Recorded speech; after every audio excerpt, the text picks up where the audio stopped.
Good morning, ladies and gentlemen. If I can ask everybody to take their seats as we begin this meeting of the Los Angeles City Council. Today is Friday the 13th.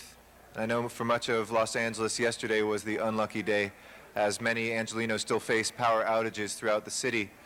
Let me begin the meeting by informing Angelenos about the power outages. Right now, we are on a level 3 response to the power outages. We had as many as 105,000 customers without power due to the highly unusual winds from yesterday. About 35,000 of those customers have had their power restored already. We have crews that have come in from out of state throughout California, and of course all of our local crews here. We have more than 500 men and women working right now throughout the city to restore power. A level 3 response means that it may be as long as 2 to 3 days for the last power to be restored, though we are optimistic that it will not take that long. I, like many Angelenos, don't have power in my own home, so we sympathize out there with many people who are waiting. So on this Friday the 13th, we will be working as quickly as possible to restore power. We are in Council Chambers here, John Ferraro Council Chambers, room 340 of City Hall. And we invite members of the public down here for our regularly scheduled meetings every Tuesday, Wednesday, and Friday at 10 a.m., except for the first Friday of the month in which we meet in Van Nuys City Hall. We have our agendas available online at lacity.org, through our clerk's office, or here in council chambers. And our agendas are publicly available 72 hours in advance. We also have special agendas which are posted 24 hours in advance as well. Members of the public are invited to give their public comment for our general public comment on items that are not on the council agenda but are nevertheless under our jurisdiction, as well as for items that have been specifically agendized for public hearing. Again, on the agendas, you can see which items have received public hearing already and which ones are awaiting a public hearing. If you'd like to speak on any of those or for general public comment, please fill out a speaker card in the back of the room. We want to welcome our viewers on Channel 35, LA City View, which broadcasts through our city's cable system these meetings and rebroadcasts them at night. We're also available online, again at our city's homepage, lacity.org, and you can click on the links and listen along and watch on streaming webcast. We also finally have Council Phone, which is a service of the city in which you can use your telephone to listen to the proceedings of the City Council or any of our committees. That number is 213-621-CITY. We will begin this Friday with special presentations that recognize notables and moments in history and some of our city family. And want to invite first, for our first presentation, the council member from the 1st District, also the council member for Dodger Stadium. Please welcome back to council chambers. We're glad he is with us and well, Councilmember Ed Reyes.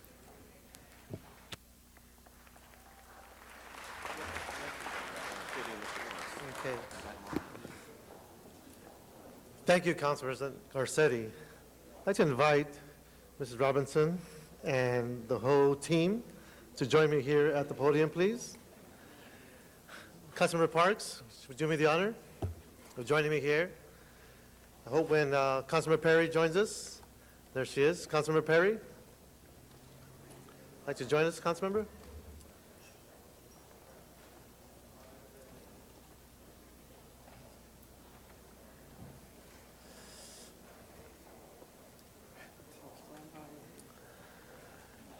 Good morning, buenos dias. Today is a very special day for me personally because of the privilege of today's council presentation. Before I begin, let me introduce some of our honored guests. Joining us today is Mayor Bill Bogard, Mayor of Pasadena. Thank you, Mayor, for joining us. You can come and join us. We have with us Dodgers Senior Vice President of Public Affairs, Mr. Howard Sunken.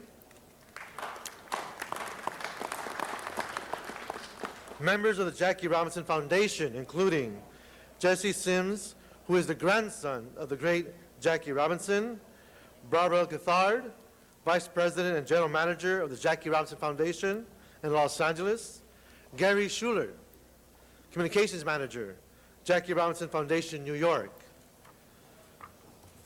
Nicole Whitman, Director, Marketing and Strategic Partnerships, Jackie Robinson Foundation, Los Angeles, and Mr. Duke Russell, the founder of Jackie Robinson Day in Los Angeles.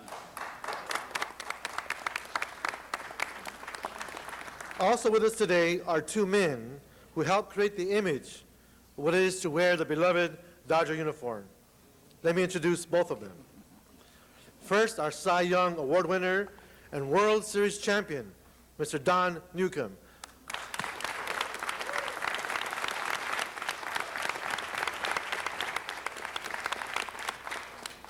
And of course, a man known for speed around the base pads, who in 1965 scored the only run in Sandy Koufax's perfect game against the Chicago Cubs, a player every Dodger fan knows as Sweet Lou Johnson.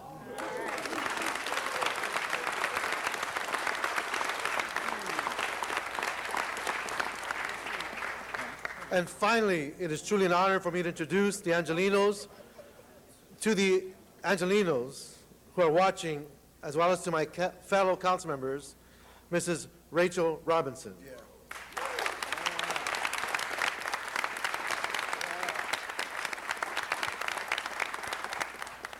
Colleagues, this Sunday will mark the 60th anniversary of that historic day in 1947 when Jackie Robinson stepped into a regular season Major League Baseball game integrating the Major League Baseball forever.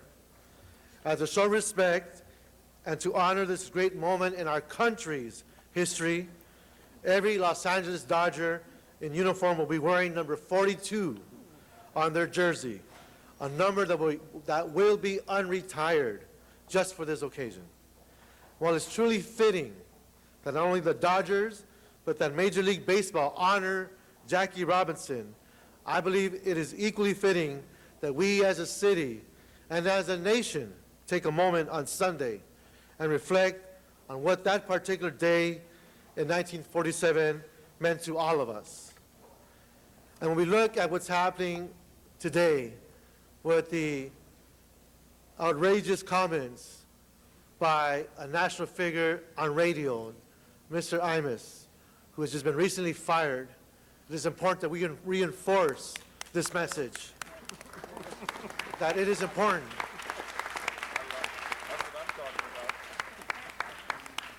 But it's also important that we, at this time, be grateful for not only one man's courage, but for the courage of an entire family. I think that even for those of us who have ever felt the sting or the pain of racism in our lifetime, would have a difficult time imagining what Jackie, Rachel, and the Robinson family were going through during Jackie Robinson's first season with the Los Angeles Dodgers. I've heard stories, I've read stories, but only your family lived it. But on behalf of my community, my district, I want to say thank you to the Robinson family, and in particular to this wonderful woman standing here next to me, Mrs. Rachel Robinson, who I will introduce to you in a moment. Thank you, Ms. Robinson. Thank you.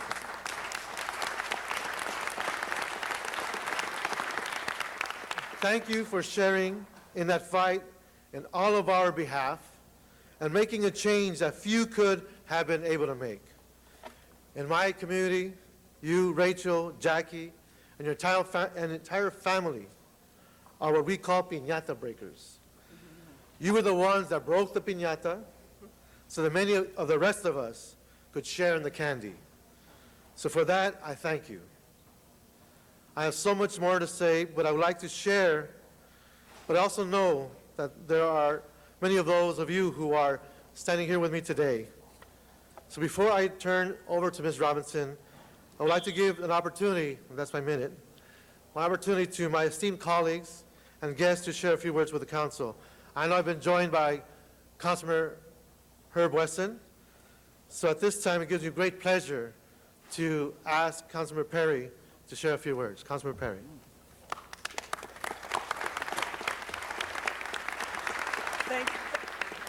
Thank you very much, Mr. Reyes, and I'm proud to stand here with you and all of my colleagues, and it's a pleasure to stand next to Mrs. Rachel Robinson as we reflect on the life of her late husband, There's no question that Mr. Jackie Robinson was a phenomenal athlete. But I think it's also important to remember that baseball, while a large part of his life, was not the only part of his life. The talented athlete, Jackie Robinson, was also deeply concerned with civil rights for all and worked tirelessly with organizations throughout our country, for example, the NAACP. He worked diligently with church groups and community organizations such as the YMCA and the National Conference of Christians and Jews. So today, as we stand here and reflect on the life of Jackie Robinson and Jackie Robinson Day here in the city of Los Angeles, I'd like to ask that we also celebrate the deep devotion and commitment he brought to advocacy for social issues and the legacy he left behind for all of us. Thank you.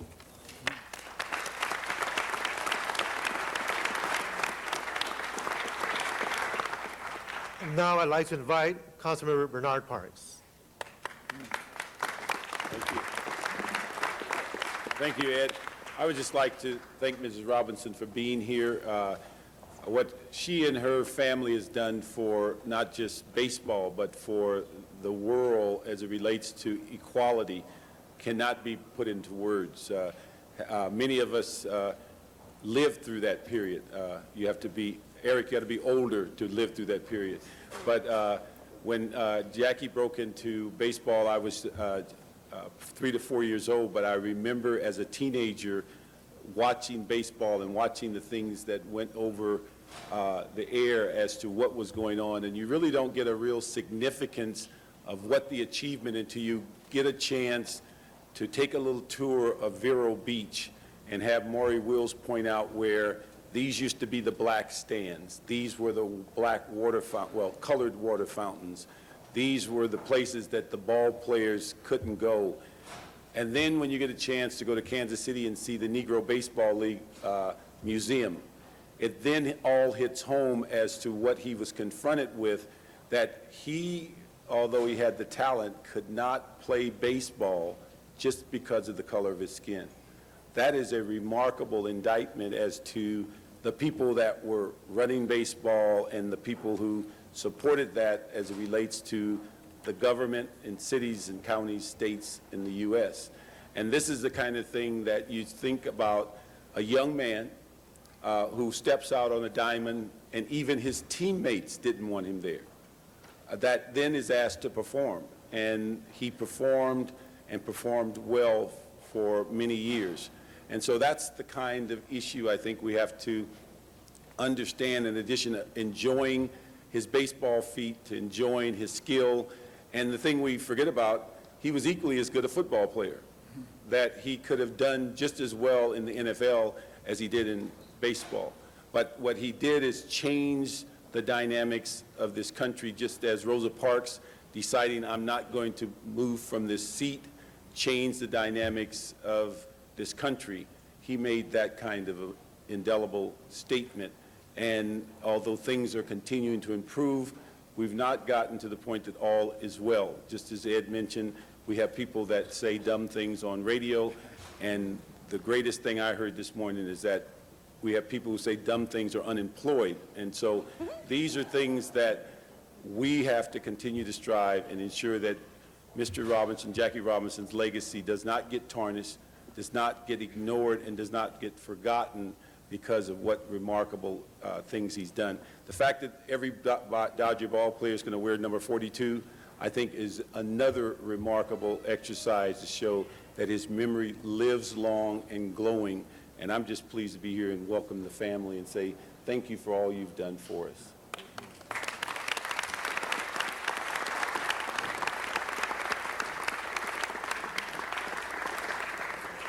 Thank you, Councilman Bernard Parks. Now I'd like to ask Councilman Herb Wesson to join us. Thank you. Good to see you again. Anyway, I want to thank you, Mr. President and members, and to my dear friend Ed. I think that this is a very fitting ceremony.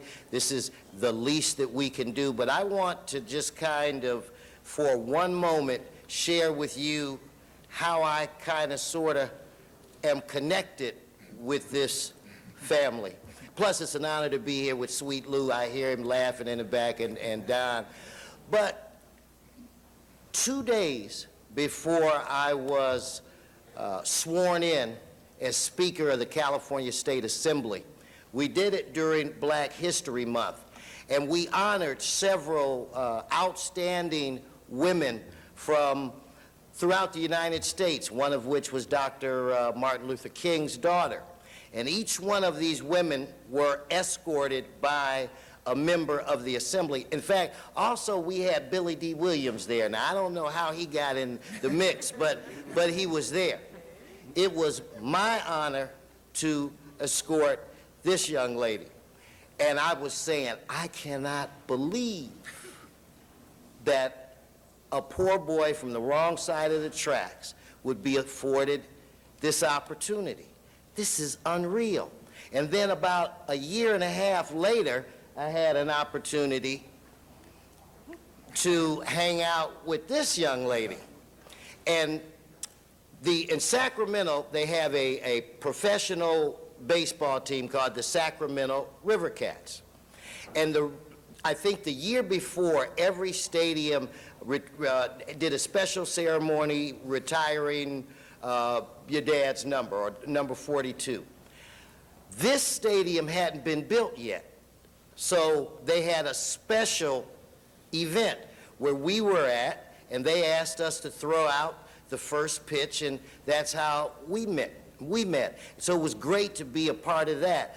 But when I was out of office in Sacramento, I had to move all of my stuff down back home. There were 2 critical items that I cherished that I couldn't find. And I want to show you these things that I keep with me everywhere that I go. People don't know that I have a baseball signed by Sharon. But what people really don't know, my pride and joy, is I have a baseball. It's not, you can see it's faded, but it's signed by Jackie Robinson. These are 2 of my most priceless possessions, and I wanted to show them off. Anyway, you deserve this honor. Oh, wait. Security, please. Security, please come get my treasures. Mr. Reyes, we've got a couple council members. Should I call them right now? One more speaker. I'd like to invite Mr. Don Newcomb. Okay. And then we can have the council, then I'll Great. ask Mrs. Robinson. Mr. Don Newcomb, please.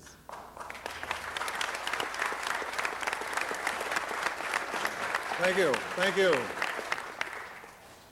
You council members, when I tell you that you're honoring today a great American named Jackie Robinson, I want you to know that I know a little bit about Jackie Robinson. We became teammates, and we became roommates, we became golf mates, and we had a lot of fun together. And this was a great American. But let me tell you something else that maybe you don't realize. He cherished this woman right here. Yeah. This is the reason. Rachel is the reason for a major part of Jackie's success. And believe you me, I know, because I've known Rachel for a number of years, a few years. But in any case, it's my honor and pleasure to be here today because of this honor. And of course, it's my pleasure to be anywhere now when I think back about my life. But in any case, I'm here today and being a part of this honor of this great American and my good friend.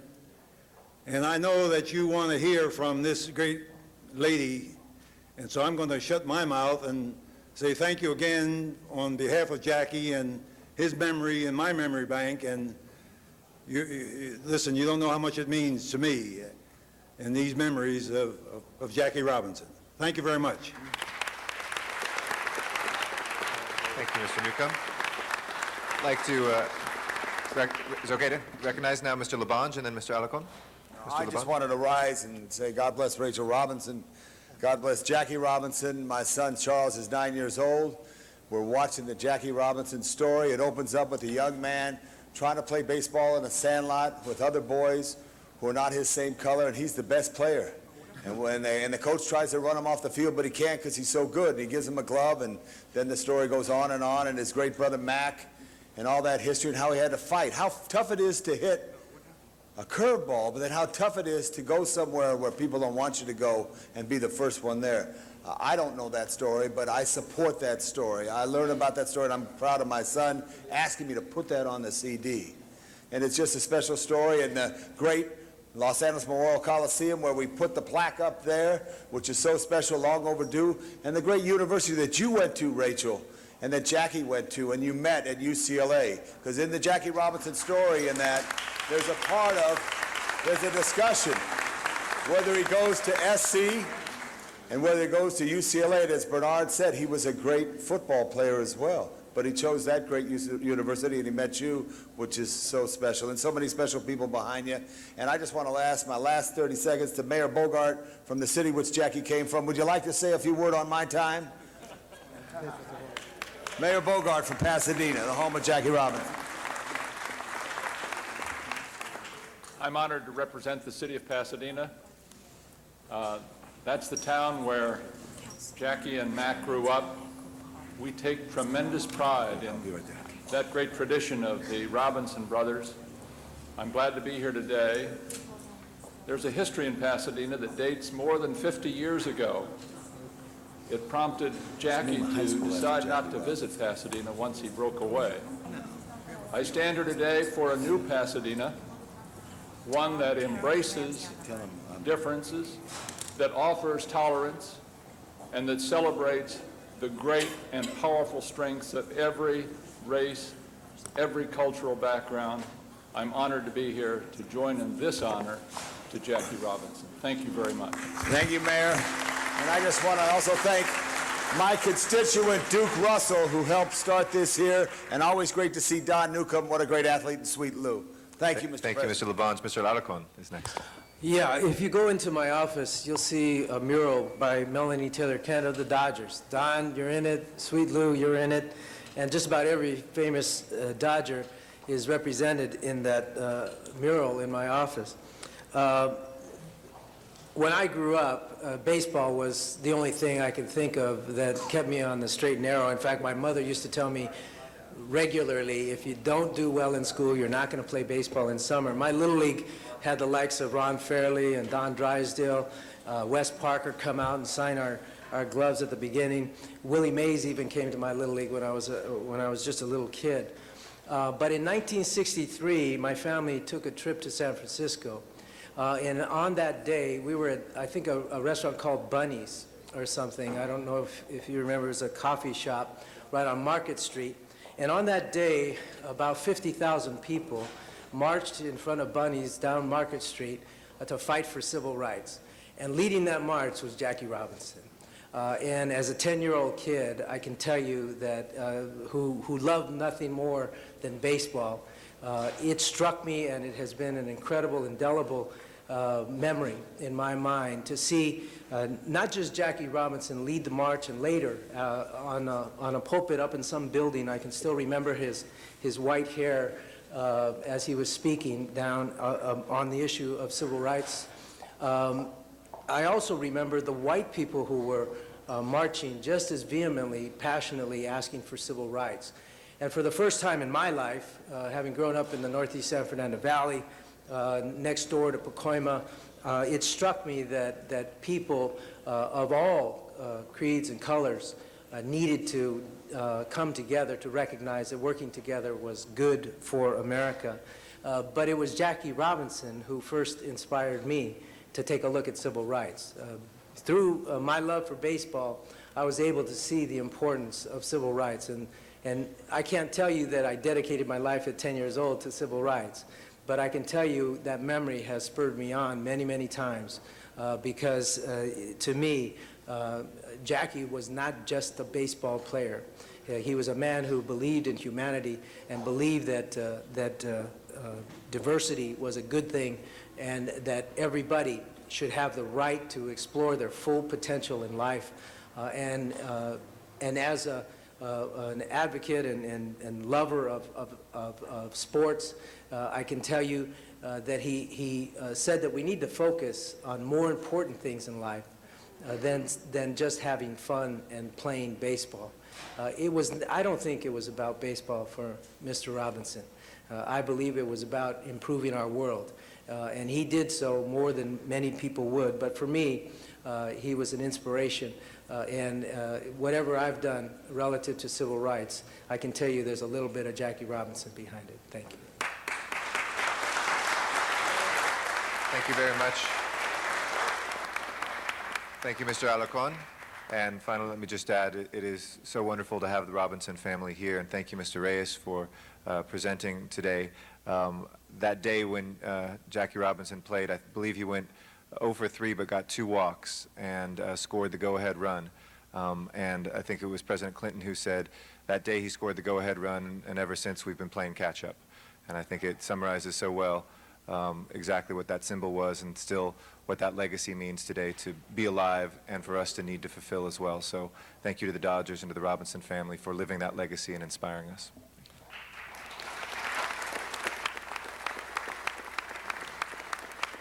And now it's my honor to introduce Mrs. Rachel Robinson.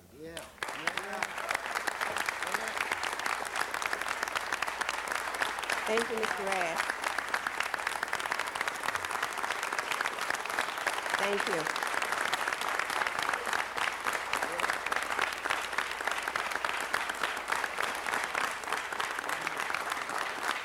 Thank you. Thank you for that warm welcome. On behalf of my family, the Robinson family, and the Jackie Robinson Foundation, I would like to thank the council for this marvelous tribute to Jack and for your efforts in helping us keep Jack's legacy alive. We are especially touched by tributes from California, since I'm a Californian and very proud of that fact.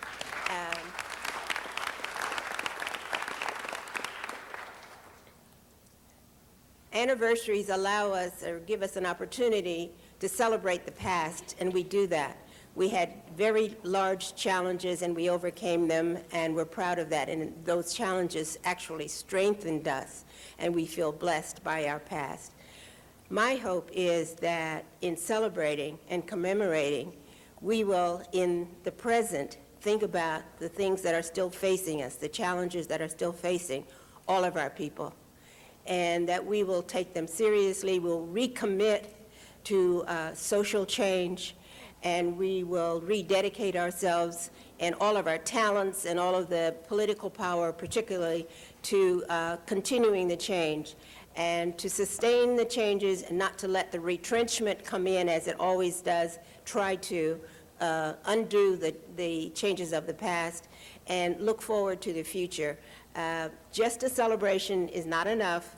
We have to really think about where we're going from this point on. I thank you all for the welcome and for the honor, and I do hope that we will all be working together in the future. Thank you.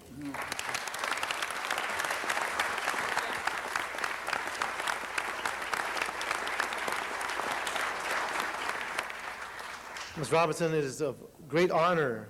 I want to thank my colleagues to present this resolution, which declares this Sunday, April 15th, 2000, as Jackie Robinson Day for the city of Los Angeles.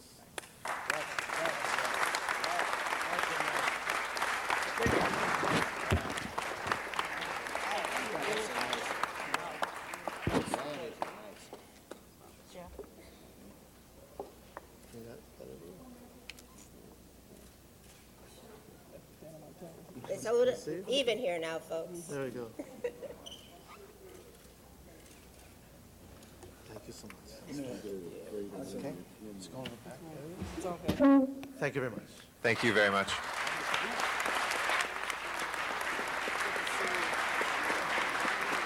For our next presentation, I'd like to recognize from Council District 9, our Assistant President Pro Tem, Jan Perry. Thank you very much, Mr. President.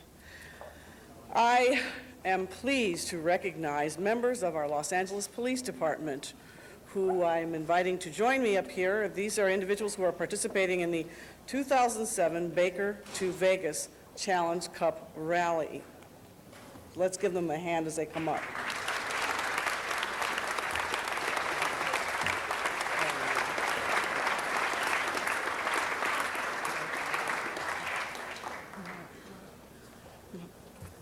Every spring, many of our dedicated officers gather in teams of 20, traversing 120 miles through the Mojave Desert to reach the finish line in Las Vegas, Nevada, to raise funds and awareness for a very worthy cause.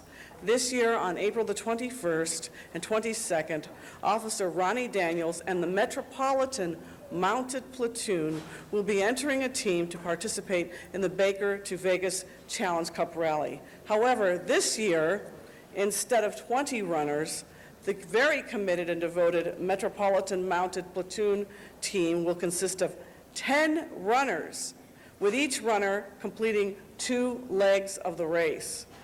The funds raised during this event will be donated to Stevens Hope for Children. Stevens Hope for Children is a nonprofit organization that is dedicated to serving the needs of seriously ill or injured children and their families during the child's outpatient treatment at a healthcare facility.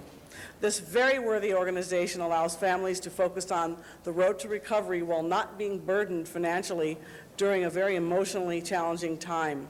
The time and dedication that our Los Angeles police officers put into this charitable event demonstrates their commitment to the people of Los Angeles on and off the job. So I wanted to commend their efforts, wish them the very best of luck as they run across the very dusty Mojave Desert in the spirit of hope.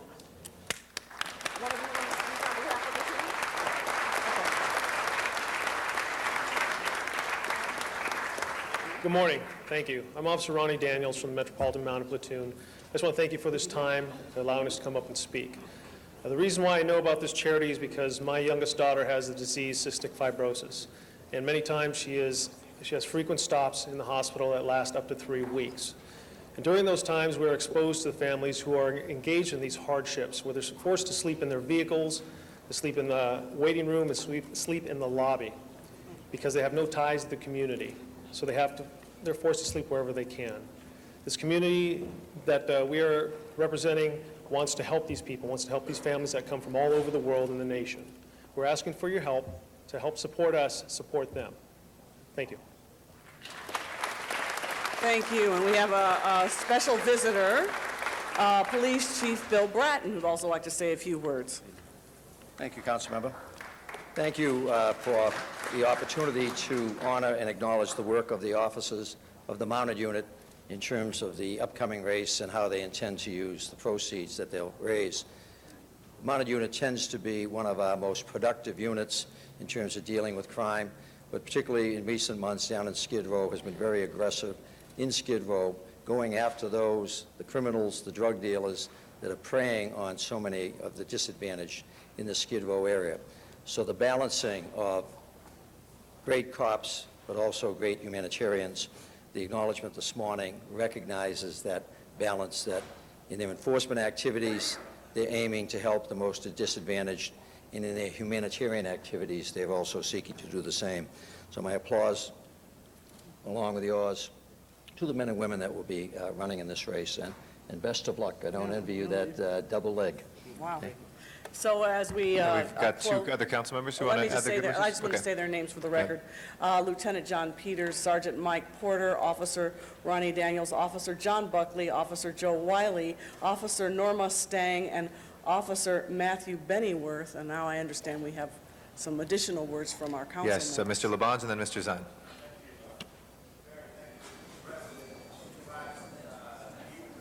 Division, home of the Amundsen Equestrian Center. I always thank Bob Amundsen for that great gift he gave the city. That gave a permanent home to the Mounted Unit. Now the Mounted Unit helps throughout Los Angeles. I'm very proud that you're located right there next to Griffith Park, a Los Angeles River area, and the work that you do, and now this extra special work. Congratulations and good luck on that Baker to Vegas. Thank you, Mr. Labange. Mr. Zine. Thank you, Mr. President. Good morning. I understand you're part of Metro, and you're running from Baker, California to Vegas, and I've been there many times. I've done that run in a car and a motorcycle, but never like you folks do it on foot. So I want to commend you for that. What is your goal on the fundraising? What are you expecting to raise? We're trying to raise $25,000. And what goal are you at right now? We're roughly just under 10. Okay, I'm going to donate $1,000 to that cause. I invite my colleagues, and I invite the public that's watching to do the same, to donate to this wonderful cause, because this is for not just police officers and their families, but for the general public. So that's my commitment to you, and good luck on the race to Baker to Vegas. I know, Chief, you'll be there at the finish line cheering them on. Congratulations and good luck.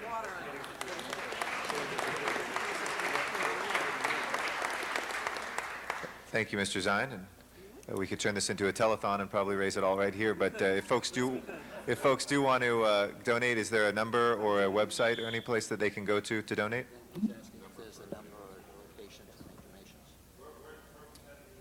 Is there a website or? You can send it to Stevens Hope for Children Foundation. There is a website if you need the address and the phone number. Or you Okay. can call the mounted unit at 213-485-5909. Great, thank you. Appreciate it. Thank you very much, Ms. Berry. Thank you. We'll have another one? That's it?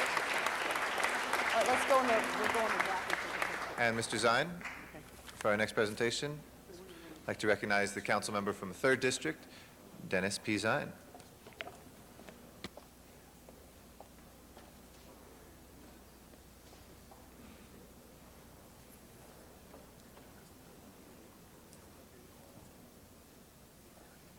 What a day of celebration. I wore my special tie for law enforcement today.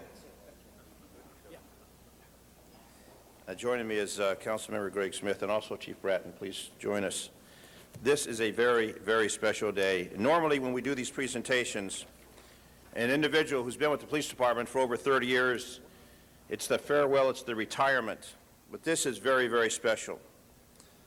John O'Toole. John O'Toole, Los Angeles native, living in Studio City.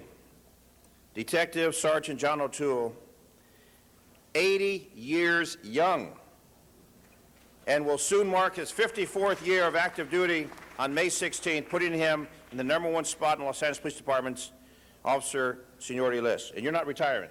No. You're not in the drop program? No. John is going nowhere except back to work this afternoon. In 1943, dropped out of Dorsey High School, committed forgery. He doctored documents to join the United States military. He was a B-24 naval tail gunner fighter in the Pacific during World War II. Began his law enforcement career at the Los Angeles Police Officer in 1953, assigned to Central Division. Assigned to Accident Investigation Division March 7th, 1957 to October 1st, 1958. Mr. Garcetti, were you born in 1957? Before your time, he was protecting the people of Los Angeles. Also My assigned to parents weren't even born yet. What's that? My parents weren't even born Your yet. parents weren't even born. Also assigned to Metropolitan Division October 2nd, 1958 to November 7th, 1964. During his career, has been part of some notable incidents and events, such as security for Prime Minister Khrushchev, 1959, Democratic National Convention, July 1960, Bel Air fire, November 1961, Flying Tiger plane crash in North Hollywood, December 1962. And we're talking about a man who's got history of LAPD. That's incredible. Promoted to sergeant November 8, 1964, assigned to Van Nuys Patrol until May 21st, 1966. Still Eric Garcetti wasn't born. O'Toole was assigned to Accident Investigation Division on May 22nd, 1966, became a detective in 1972, continuing his work in Accident Investigation Division to January 1973. Transferred to Valley Bureau Accident Investigation Follow-Up in 74 to 79. Transferred to Valley Traffic Division, has never left the San Fernando Valley and the good people of the Valley. John O'Toole starts work at 5 a.m. and ends a 10-hour shift 4 days a week by presenting evidence to city and state prosecutors for felony and misdemeanor charges in drunk driving and other serious cases. He says, quote, "The longer you stay, the harder it is to leave," explaining his love for his job as a member of the Los Angeles Police Department. Married to his wife, Rita, at St. Peter's Basilica in Vatican City in 1962, has been married for 44 years. States that his dedication to his job, it seems, is only surpassed by his dedication to his lovely wife, Rita. And John, I worked with you when I was at Valley Traffic Division, and can I have the members of Valley Traffic here come join us here? Please join us. And Commander Val Panassi, who's also retired Captain Greg Meyer, and also current Captain. How are you, Ron?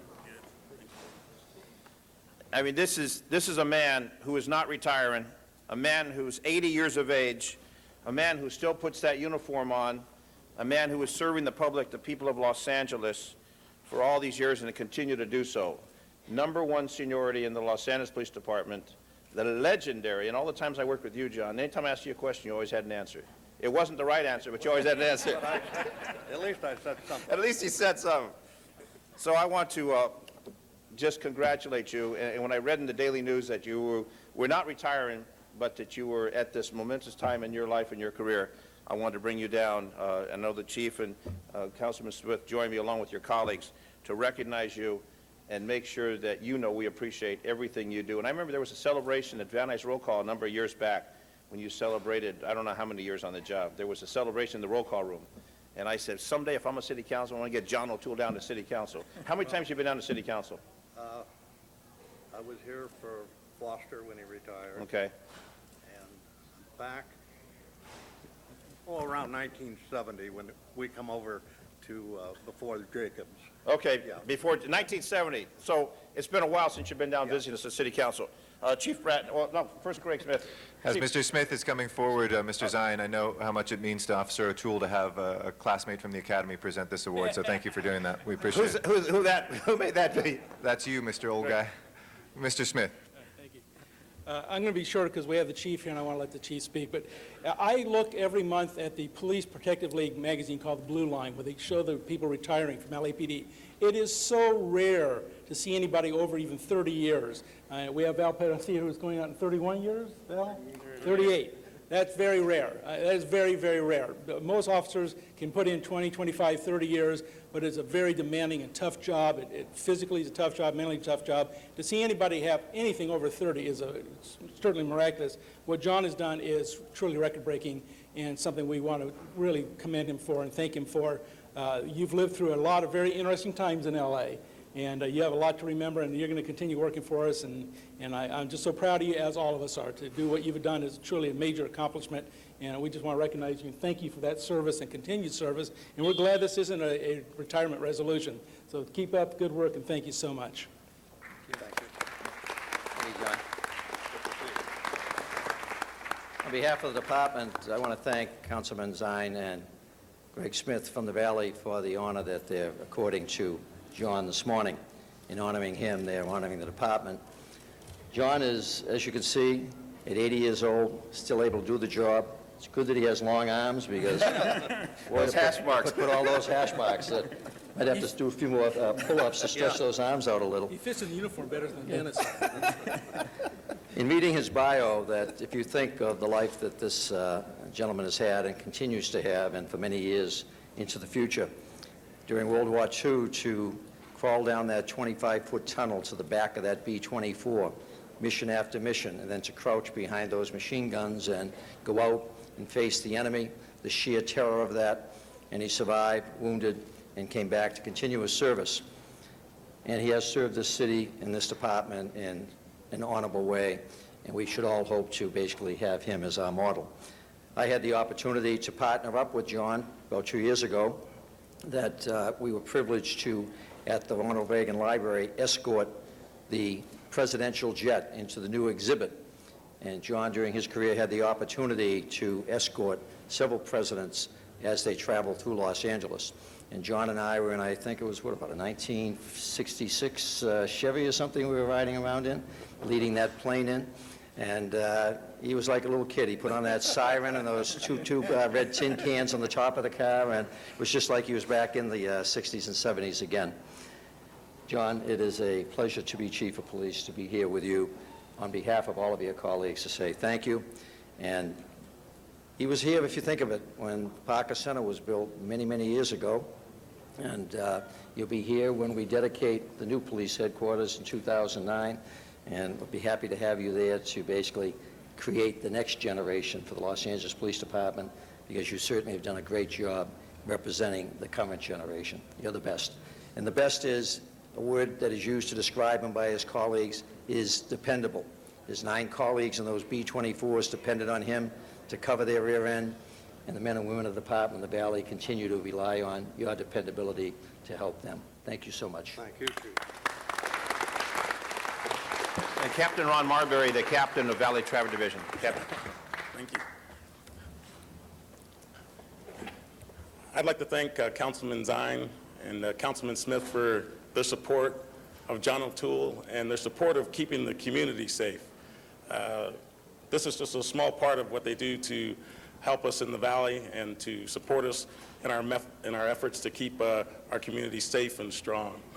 It's truly an honor to be up here with John O'Toole. John is looked upon by myself and his other colleagues as kind of our mentor. He's a man with tremendous insight. He's 80 years young.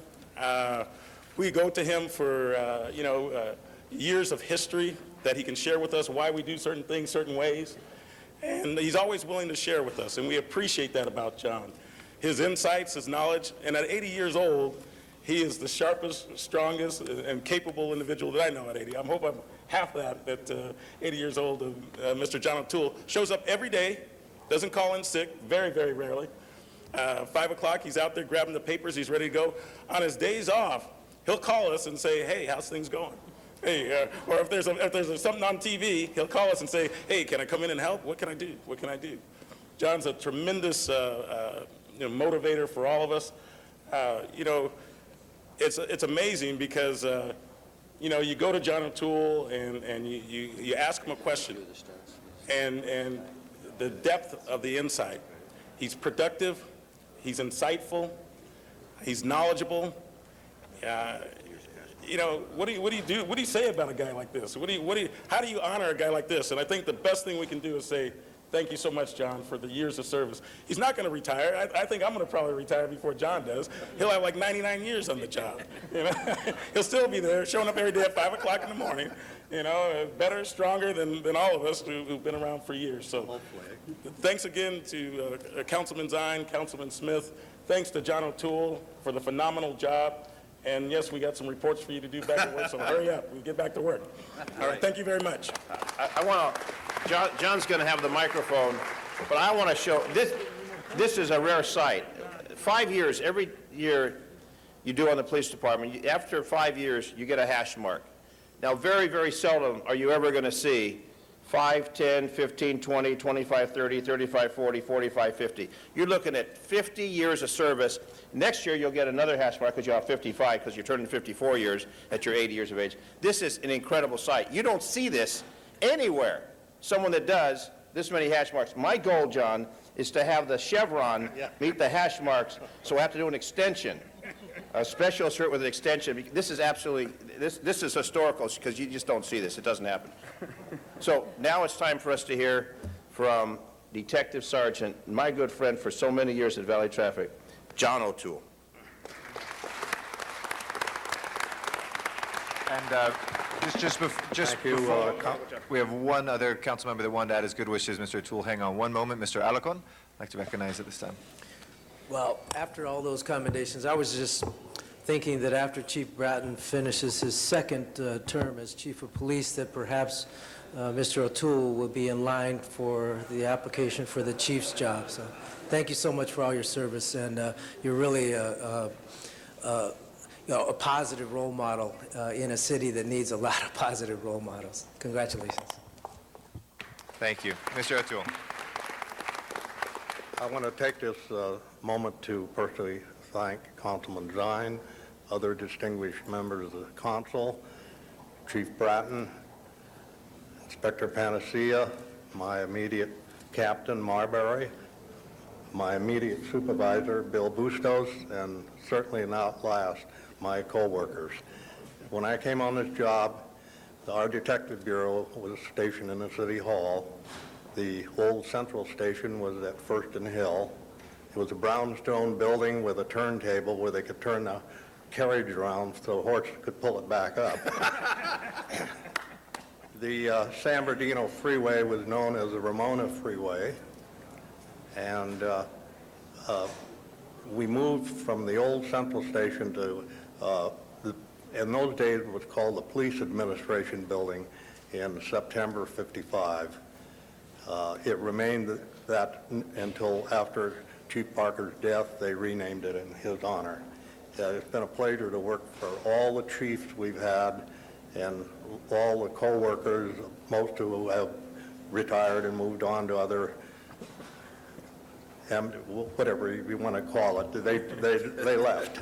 And I want to, since they were mentioning Jackie Robinson, we had a lieutenant when I came on, Rocky Washington. He was the brother of Kenny Washington, who also was a great football star at UCLA. And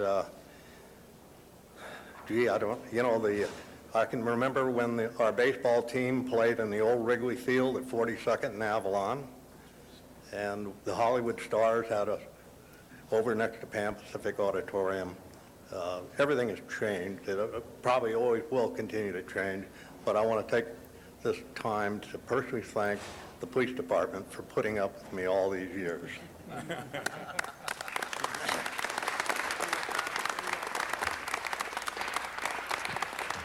Thank you very much, and congratulations again. Thank you, Mr. Zine. Thank you, Mr. President. We're going to go in the back room for I'd like to recognize again Councilwoman Jan Perry for a special Earth Day presentation.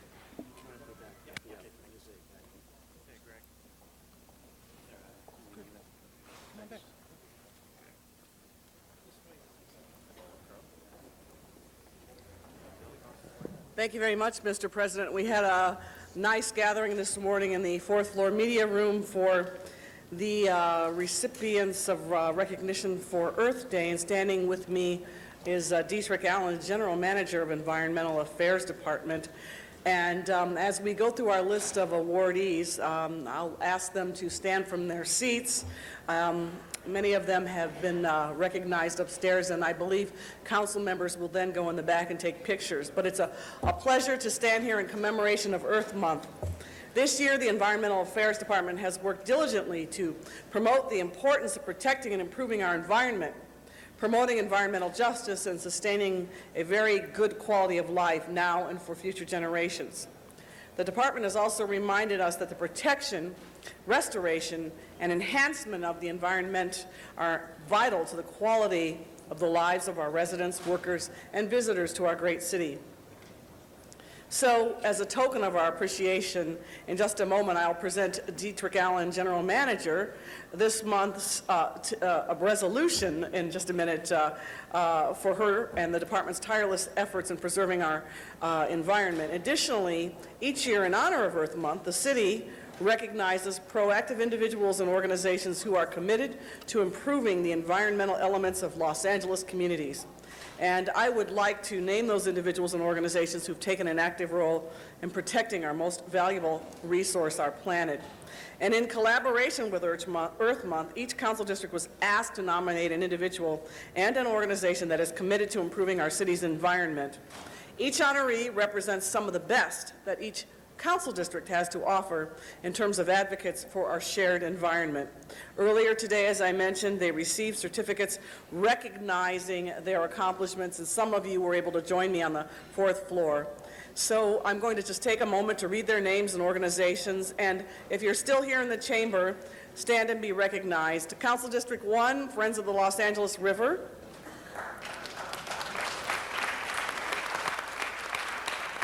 Council District 1, Audubon Center at Debs Park. Council District 2, Tree People. And Council District 2, Bill Ike. Did I get that right? Okay. Council District 3, Canoga Park Business Improvement District. And for Council District 4, the Hollywood Beautification Team. Council District 5, Jessica Hall. And in Council District 5, Laurel Canyon Association. Council District 6, Melinda Kelly. And in Council District 6, Suzanne Dahlman. Council District 7, Valley Crest Landscape Companies. Council District 8, Clean and Green Conservation Corps.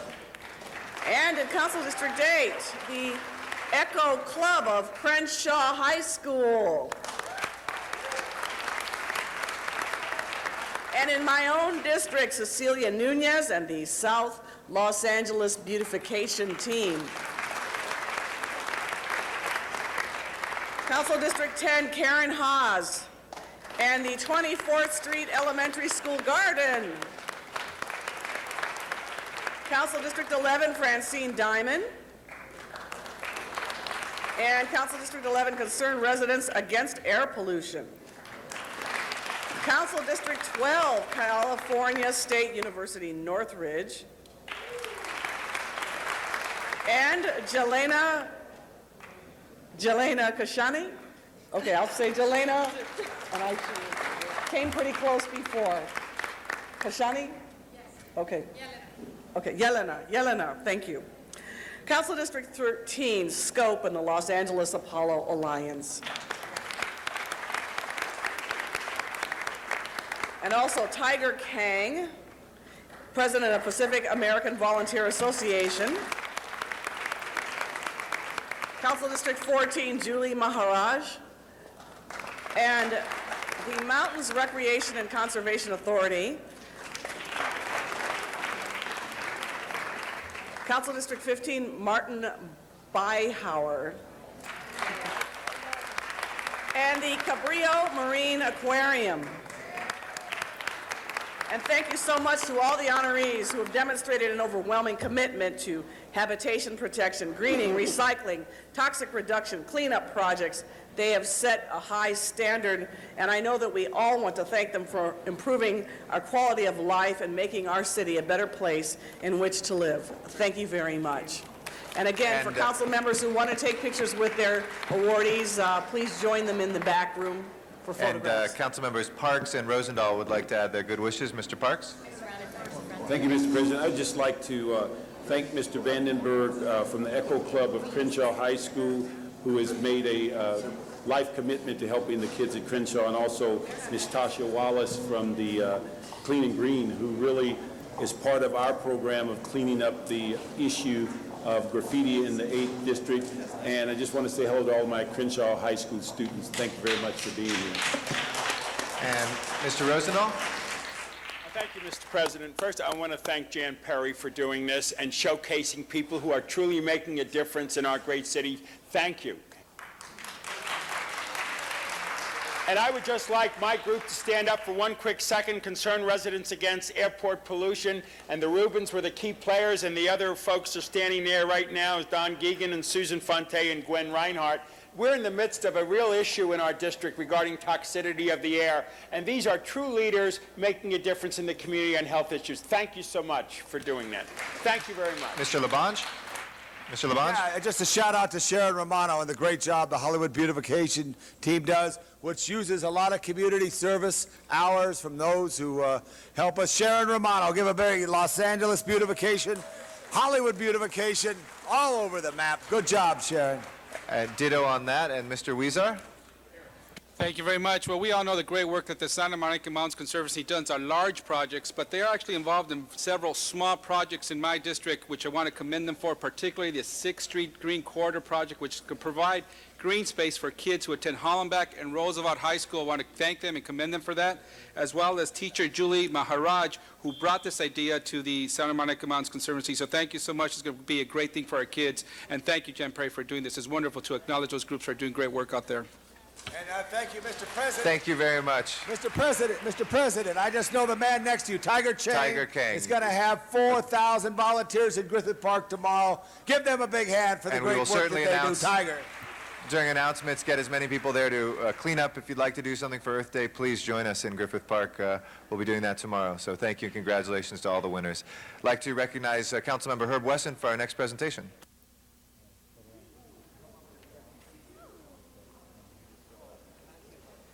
Thank you, Mr. President and members. I'm joined today by Ed Boakes, our Animal Services Director, and today is my favorite Friday because it's Pet Adoption Friday.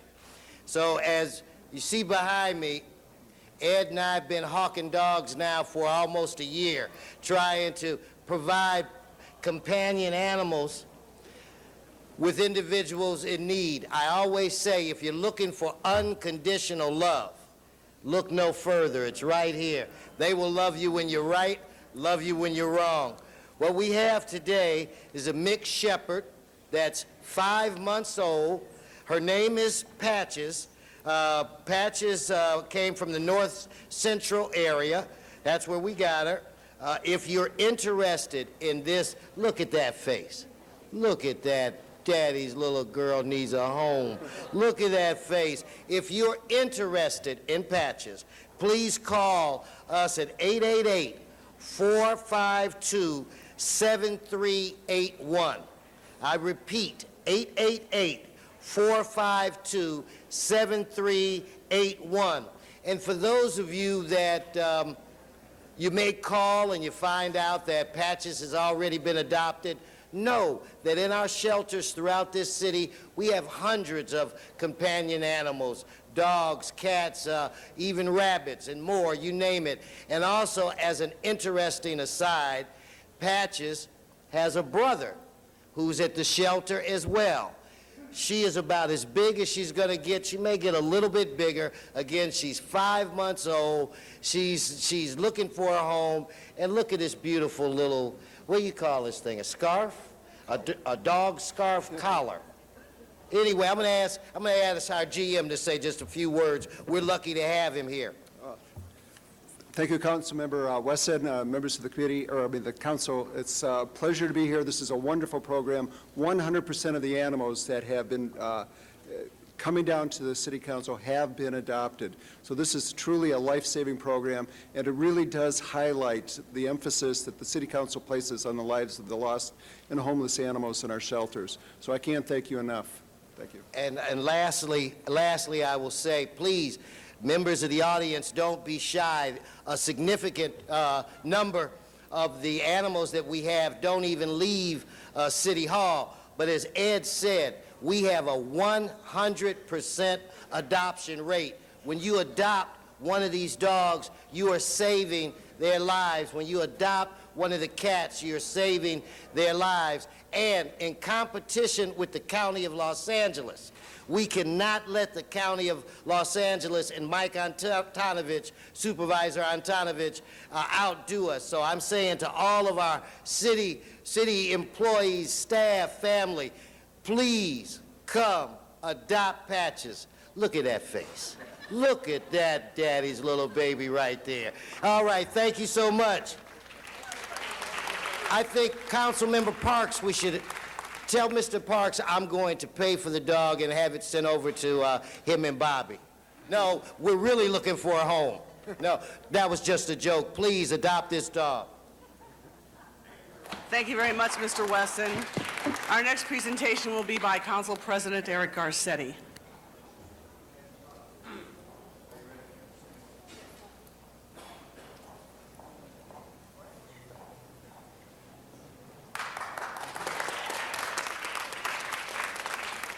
Thank you so much, Madam President. And I join here today with my great colleague and friend, Tom LaBonge. The two of us have the wonderful privilege of representing the Silver Lake area together to honor somebody who's not only a jewel in Silver Lake, but somebody who is an incredible, incredible hero here in Los Angeles, whose life we celebrate here today. Today, Bea Gold turns 80 years old. Leslie? She is one of the most passionate and hardworking women in Los Angeles, and her life has been dedicated to art, to education, and to her community. She was born in Brooklyn in April of 1927 and remained in the New York area until she was in her early 20s. She attended the High School of Music and Art as an art student and was a scholarship student at the Art Students League for 4 years. But she wised up and left New York for Los Angeles in 1949 and enrolled in the Los Angeles City College, where she met Jack, her husband and partner of 53 years, and they together raised 4 children. And we certainly miss Jack so much, and he was such a great part of our Silver Lake and Los Angeles community as well. Bea's commitment to early childhood education began with her involvement in the Tarzana Cooperative Preschool in the San Fernando Valley, where she discovered her love of working with young children and was lucky to be able to devote her career to their interest. She eventually became the director there and went on to receive her master's degree and taught special education classes for the Los Angeles Unified School District. In 1978, she founded Child and Family Services of Los Angeles, recently renamed Pathways, a private nonprofit public service agency that provides child care resource and referral services, as well as training for working with young children with disabilities. And the service area encompasses, among other places, her neighborhood of Silver Lake. As its executive director for nearly 16 years, Bee's renown as an expert in early childhood development grew around the world. She retired in 1994, but is still somebody who people turn to for advice in the early childhood education field. Since her formal retirement, she certainly hasn't retired, but she has spent a lot of time in her garden with her grandchildren, her 3 poodles, and her beautiful, beautiful artwork. She is currently the membership chairperson of the Silver Lake Seniors, an organization over 300 strong, and I know we've got many members of the club here today. We want to welcome you and thank you all for coming here as well. And Tom LaBonge has been working very hard to provide a new home, hand in hand with our office, for what will be the Northeast seniors, but the Silver Lake Seniors at the heart of that. This is ages 55 and up, but I'm sure they wouldn't discriminate against age if somebody younger wanted to join as well. It includes field trips, dance lessons, Tai Chi training, strength training, writing workshops, and more. And she's really been instrumental in campaigning for the Senior Center to serve the needs. I know she met with me and Mr. LaBonge countless times and demanded that we do the right thing and find that Silver Lake Senior Center that will be opening this summer. She currently serves on the Silver Lake Governing Board of the Neighborhood Council as an at-large representative, and her slogan, "Go for the Gold," was successful. And she's also chairperson of the Silver Lake History Collective, a committee she founded which is devoted to recording and collecting information on Silver Lake's history. And this month, many of Bee's artwork will be on display at the Jafari, is that how you pronounce it? J. Ferrari. It was put together. The J. Ferrari Gallery in Atwater Village for her retrospective art exhibition.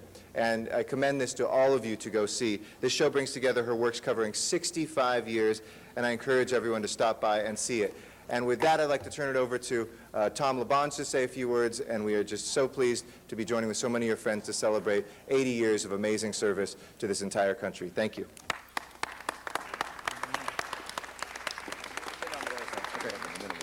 Mr. President Garcetti and Madam President, Ms. Perry, members of council, to the public in this John Farrar Chambers, to those watching us, this is why we do what we do, because there's great citizens like you, B. Gold, great citizens together with all these other good citizens of our community who love each other and who feel strongly and who come together on a daily or weekly basis at a public park to try to strengthen their lives through these social relationships that happen when you get together. There's 2 things you need in life to survive. You know what they are? Mr. Garcetti, you're a Rhodes Scholar. Let me put it on him. I defer. You're much smarter He and wiser defers to man. me. The 2 things you need to survive in life is water and relationships. And in Silver Lake, we got the water thanks to Mr. Mulholland. That's right. Okay? And Herman Silver. But for relationships, we got B. Gold and all those at the Silver Lake Senior Center who bring us together. I just know the importance. And when I was talking with Janice Hahn the other day, we were talking about the importance of City Hall and how when they go to Washington, when you go to Congress, they have various days where various groups come down. The veterans, you see them walk, the nurses, the various people come and lobby. You know, like you just did so hard to get the Cat Park in Hollywood, Eric. That's what you're doing, too, coming down here. These are the people we help in Los Angeles. And I want to especially thank my deputy, Patty Malone, as you want to thank your deputy, Mr. Garcetti. Yeah. Joe Bernardo. Joe Bernardo, who helps directly with the seniors, because that's the contact. But we're in the City of Angels next to a gold mine named B. Gold, and today is your birthday. So Mr. Garcetti's going to lead us. I'm going to be behind in the bass to sing Happy Birthday to you. Happy birthday to you. Happy birthday, dear B. Happy birthday to you. And these flowers, which are from Silver Lake, very own Jilly Flowers, happy birthday. And along with the flowers from the 4th District, we had the greatest bread ever made. It's not going to convert you, B. It's made by a bunch of nuns underneath the Hollywood sign, but it's from the Monastery of the Angels, because today and every day, B. Gold is an angel in the City of Angels.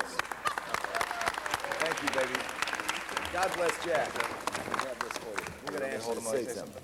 Say something. Oh, I'm going to say something. Yeah, you got a speech. It's free speech. Thank you very much, Councilmember Scarsetti. I want to tell you, I really, truly appreciate living in this city. I love New York. I came here not thinking I was going to love it, but I really and truly love Los Angeles. I love the fact that this body allows the members of the community to really provide information and support so that everybody knows what we all think and what we need to do. And so I really thank you, and I'm very honored today. We love you, baby. Okay.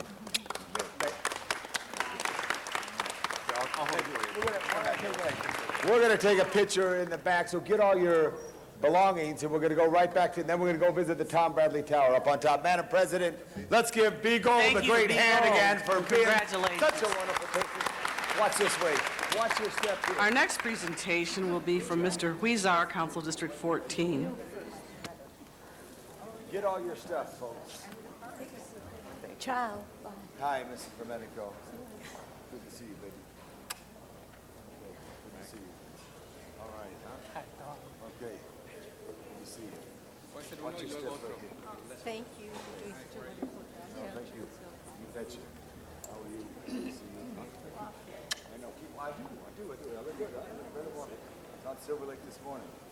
Sorry, Jose, we got a good group here. Well, that's fine. Take all the time you need. All right, good, How are you? Good to see you. Thank you. You betcha, Stephanie. Good. Hi, how are you? Benny, good to see you.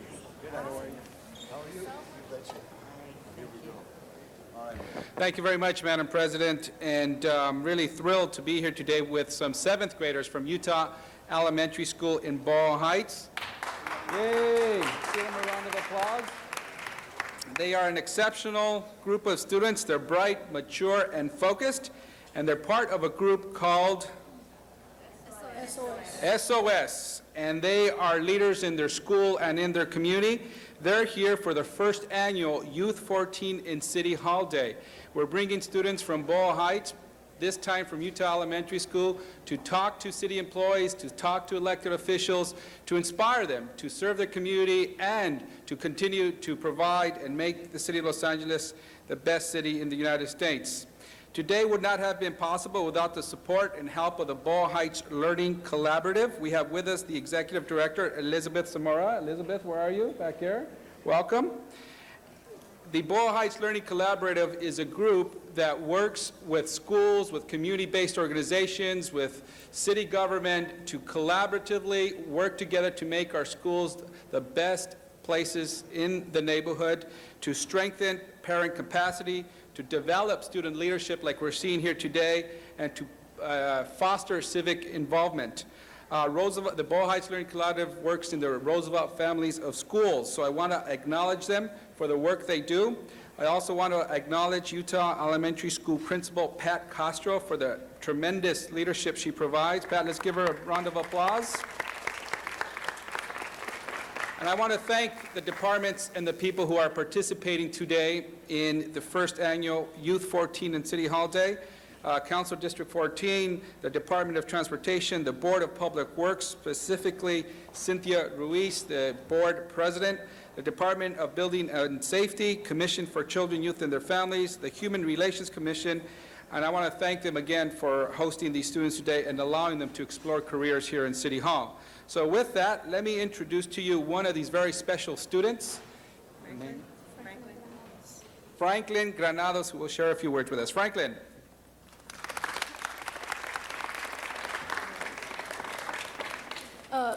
I just want to start by saying thank you for allowing me and all of my peers to be here today. Thank you for letting us see this wonderful presentation that you showed us in this day. And on behalf of all of Boyle Heights community, I just want to say thank you for helping us in our schools and our studies and providing us with books and everything we need to have a better future. Thank you. Thank you. Thank you very much. And again, these are the future leaders of not only Boyle Heights, but also the city of Los Angeles and beyond. I'm just really impressed with this organization called SOS, teaching that each and every student can be a leader irrespective of the career choice in their life. And when you get on one of these campuses that has this program, students come up to you in a very confident, respectful manner, introduce themselves, ask how they can help, and show how proud they are of their school. This is the type of leadership training that I hope we could emulate throughout LAUSD. And now, let me thank the principal and Utah Elementary for the wonderful work they do and for providing our future leaders. Ms. Castro, on behalf of the City of Los Angeles, congratulations for the work you're doing, and thank you so much. Thank you. Thank you very, very much, Mr. Huizar.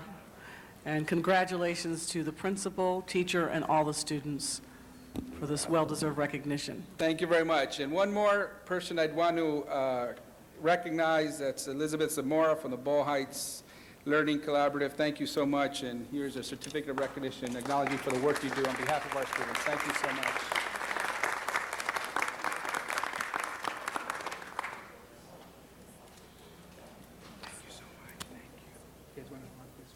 Thank you, everyone, and I believe... Give them a round of applause. Congratulations. Thank you. Council member has another presentation, KWHY 22. Thank you. Good luck today. Have fun. You're gonna listen good.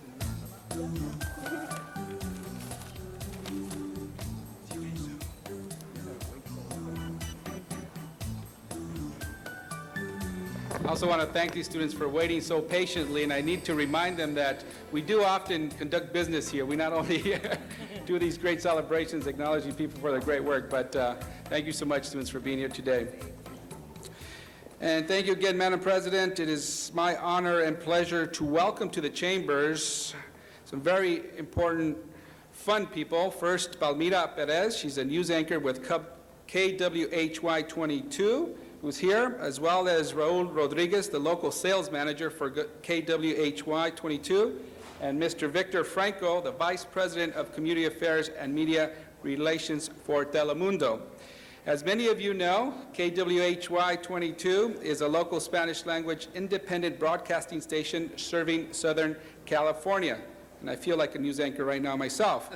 This station not only provides programming that is relevant, informative, and valuable to Spanish language residents in Southern California, but they are very much involved in their community, our community.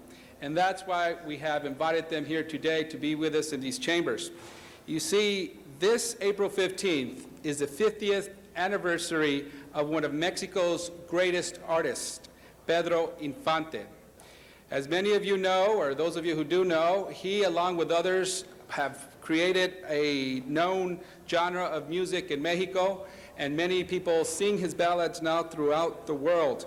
He often performed here in Los Angeles at the $1 Million Theater at our very own Broadway, the first movie palace ever built in Los Angeles. To commemorate this 50th anniversary of his death, KWHY has partnered with Casa del Mexicano in Boyle Heights, near my home.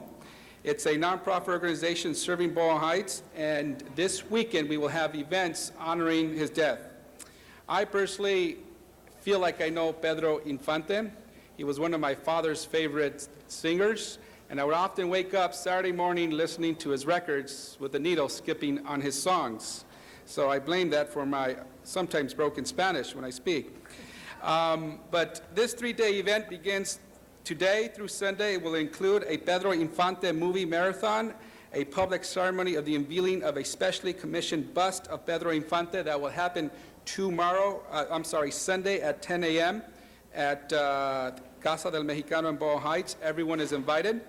But I'm here today to acknowledge and thank KWHY for helping us invite people to this great event and being a sponsor and being involved in our community. So with that, I want to thank Ms. Perez and KWHY 22 for their leadership and present them a certificate of recognition on behalf of the City of Los Angeles, signed by the mayor.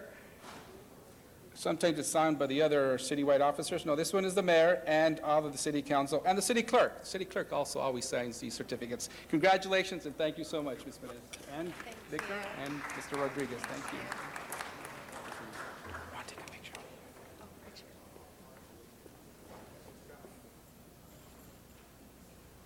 Professional. Thank you very much, A Mr. professional Weezer. just arrived. Thank you. And Ms. Perez from KWHY will share a few words with us.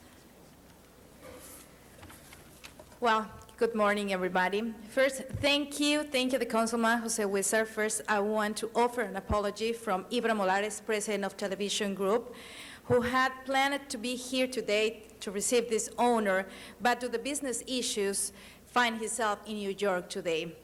I'm so proud to be here, along with my colleagues representing KWHY Channel 22, the best independent Spanish language station in Southern California. Muchísimas gracias por este honor que nos han dado el día de hoy a la estación de televisión, al Canal 22.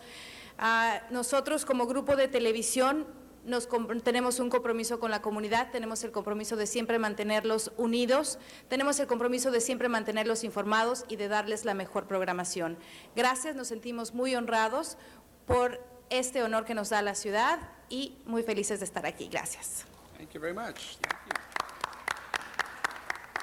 Thank you very much, Madam President, and I want to again thank Channel 22 and Victor Franco as well from Telemundo, who continues to provide the linkage with the City of Los Angeles to continue to provide the segment of population in Los Angeles that speaks Spanish not only through KWHY, but also the other affiliated sister Telemundo stations. Thank you so much. Thank you, Mr. Huizar. Our next presentation will be Councilmember Parks, RBD Communications. How are you?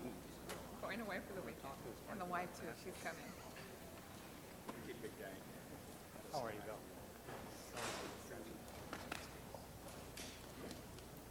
Bill? Thank you, Madam President. Today, we're honoring a person that's been a mainstay in the business community, not only throughout the city, but specifically in the South Los Angeles area, and that's Mohammed Nasruddin. He started the Recycling Black Dollars Communications, or Recycling Black Dollars organization several years ago because of his concern about some of the negative stigmatized language that was being directed towards South Los Angeles. And what he intended to do or attempted to do as far as bringing a clear message to people that there is significant economic growth and capital within the black community, and if they would merely look at how they would recycle those dollars over and over with amongst businesses in the community and to hire people within the community, they would get significant return on that investment. That issue has been so successful that it's moved into now we're here today to honor the fact that the 11th annual April is Black History, our Black Business Month celebration is where he has now taken this. And with that issue of dealing with the Black Business Month, he is putting together a program in which, the first time I've seen this term, a steel parade, where they have 50 vehicles that are in place that bring forth vendors and people that will be able to show their wares in the black community. He also has been a part of positioning himself a notable public speaker. He's spoken before the NAACP, the Black Caucus. He also, as far as the White House Conference on Small Businesses, he's also organized the Black Business Association of California, the state legislature, and been honored by the state legislature, LA County Board of Supervisors, the Senate, and the United States House of Representatives. He publishes a number of black financial documents, such as the Black Dollar, which is a monthly publication, and the Recycling Black Dollar Resource Guide. We're here today to honor him for not only his effort in recycling black dollars, but because of his insistence in moving forward that April is Black Business Month. And we'd like to ask Mohammed to come in and make some comments about that.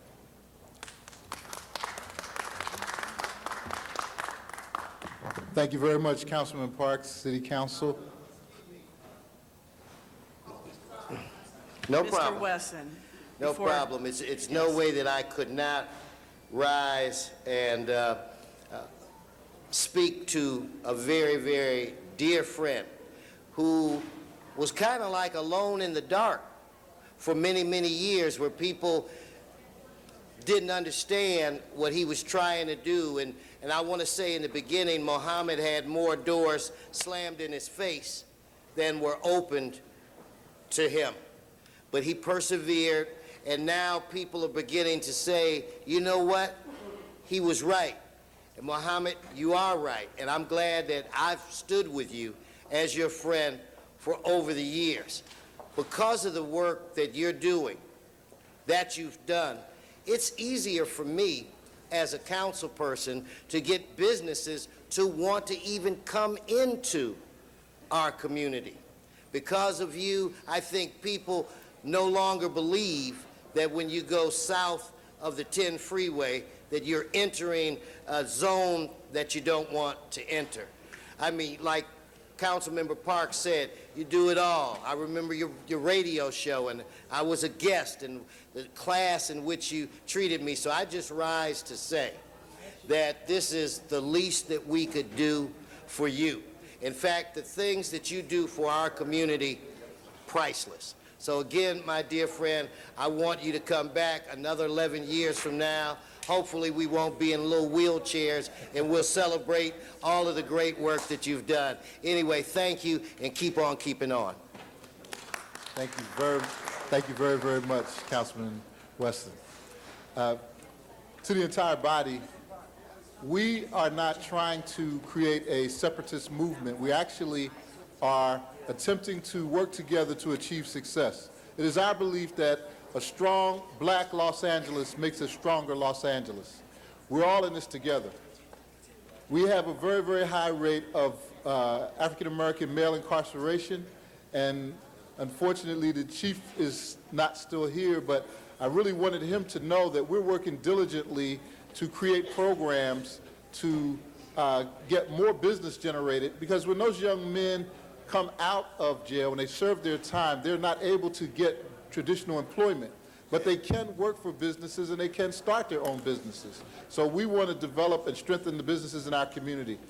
We have with us today Mr. Roosevelt Roby, who is instituting international trade business in schools so that young people can be taught how to trade and do business internationally right here in South Central in those schools. So Mr. Roby, if you'd say a couple words, please, to that. Thank you, Mr. Nasreddin.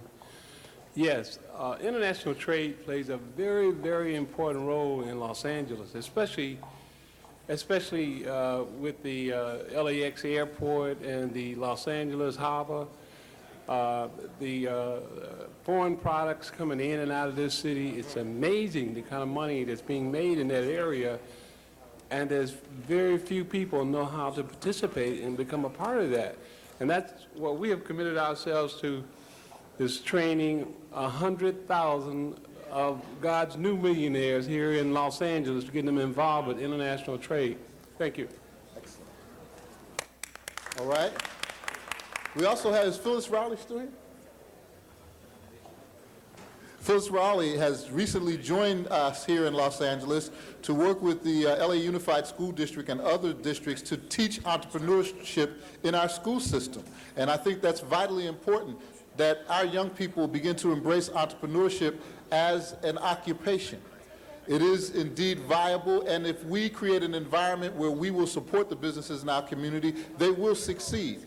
Lori Carter, who is part of our Next Generation Entrepreneur Program, is the owner of 2 businesses now at the tender age of, well, I won't give her age, but we're very proud of Lori for achieving what she has, and so many other young entrepreneurs. We have Daniel Griffith, who graduated from Crenshaw High School, played basketball, was all-city, did not make the NBA, but he played in Europe. He brought his money back to the community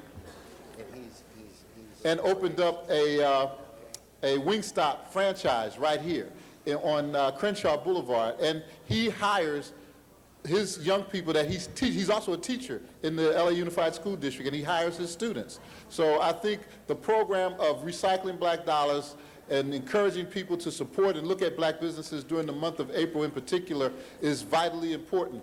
And you can find them very easily through Charles Brister's program, which is 1-800-UNITE-US, or 411 for black businesses. So again, Councilman Parks, Councilman Weston, I thank you very much for your endorsement and support, and we appreciate being a part of the Los Angeles landscape, and we believe in making this whole place a better place. Thank you.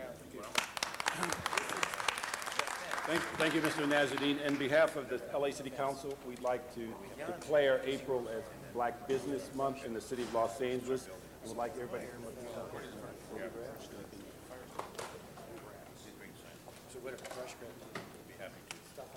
Good job. Right there. Herb? Herb. So that's the issue.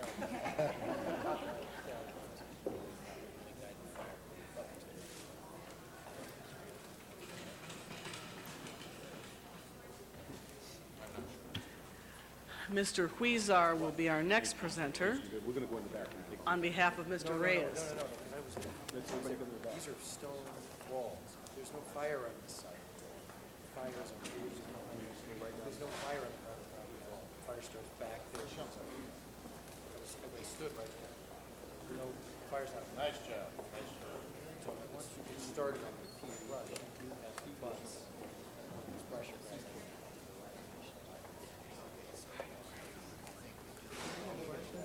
That's Michelle. So you're saying. So we have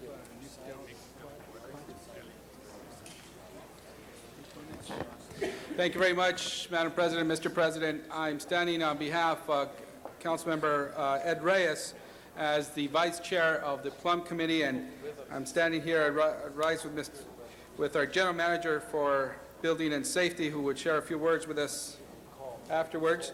And I want to, first of all, thank Mr. Nick Del Quadri for his wonderful service to the City of Los Angeles. We are here today to recognize him for his dedication and service to the City of LA. You know, we often talk about personal loyalty to our friends and to our family, but we have with us here today a person who has shown loyalty to the city and to his job. Nicolino, Nick, Deli Quadri has completed over 36 years. Mr. President, were you born when he started working here? That was the year of my birth. Oh, that was the year of your birth. Okay. Following the tradition of Mr. Zine. He has completed over 36 years of dedicated service for the City of Los Angeles and the Department of Public Works and the Department of Building and Safety.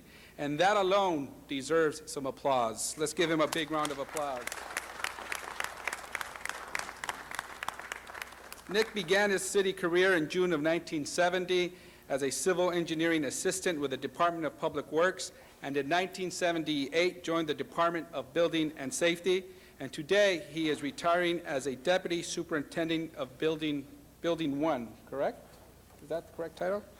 Nick has made significant contributions to the development of the city's building codes and seismic retrofit standards through his participation in numerous structural engineering committees, building research projects on wood frame buildings, high-rise buildings, and therefore making and helping the City of Los Angeles a safer place for its residents to live.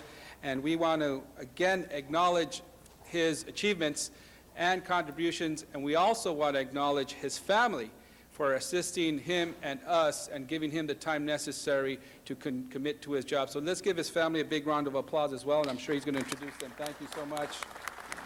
So with that, Mr. Edelman will help me in presenting to Mr. Quadri a certificate of recognition from the City of Los Angeles for your commitment, dedication, and retirement. Thank you so much for your service. Thank you. And we have good wishes from two of our council members as well, Mr. Smith and Ms. Perry. Mr. Smith? Thank you, Mr. President. I just want to congratulate Nick on his service. What a lot of people don't know is that for many years, Nick was our go-to guy on code writing on earthquake standards. And Los Angeles is the most earthquake-prepared city in America, and Nick helped us write so many of those ordinances and laws. But after the Northridge earthquake, when we had the recovery committee here, Nick was the assigned inspector to work with us on all that earthquake stuff. And LA recovered in 1 year from the biggest disaster at the time in American history. We had 98% of our housing back online in 1 year, and the leadership of that department, and particularly Nick as the point person on earthquake recovery, did so much to get people back in their homes. And when you look at what's happened in New Orleans and down in Florida, what they're still trying to figure out down there, Nick and his department figured out and got people back in their homes in 1 year, the entire city of LA. There are people still not back in their homes from the 1988 San Francisco earthquake, but LA has fixed it, and Nick was the lead person on all of that. And so all those unknown people who don't know who that was behind the scenes that you got back in their home, on behalf of all of them, most of which are in my district in Dennis, I thank you for your service and for your dedication to the people of LA, but also just being the go-to guy whenever we needed a guy on earthquake stuff and building standards. Thank you for your service. And Ms. Perry? Oh, she didn't. Okay, please. Mr. Edelman, General Manager for Building and Safety. You heard about the work Nick De La Corte has done after the Northridge earthquake, and before that, as a matter of fact, his work is used nationwide and throughout the world in terms of seismic retrofitting. The man is dedicated, loyal, and he's a very good engineer. Every morning, 6:45 in the morning, he's in his office, pencil and paper. Earlier this month, we named him as the best engineer of the Department of Building and Safety, and I want to explain to you why. When I came to the council chamber, I congratulated him on 36 years of service with the department. He corrected me, said 36.8 years. So thank you for a great job, 36.8 years, Nick. And Michelle, thank you for sharing Nick with me all those years.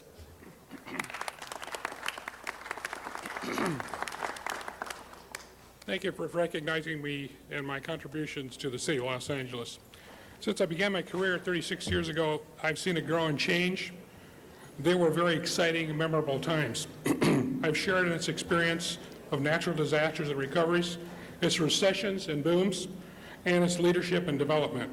It is with pride that I can say it was an honor to have worked with so many talented people for the largest and most advanced building department in the world. I thank you, Los Angeles, for this great opportunity for having served you for so many wonderful years. Thank you.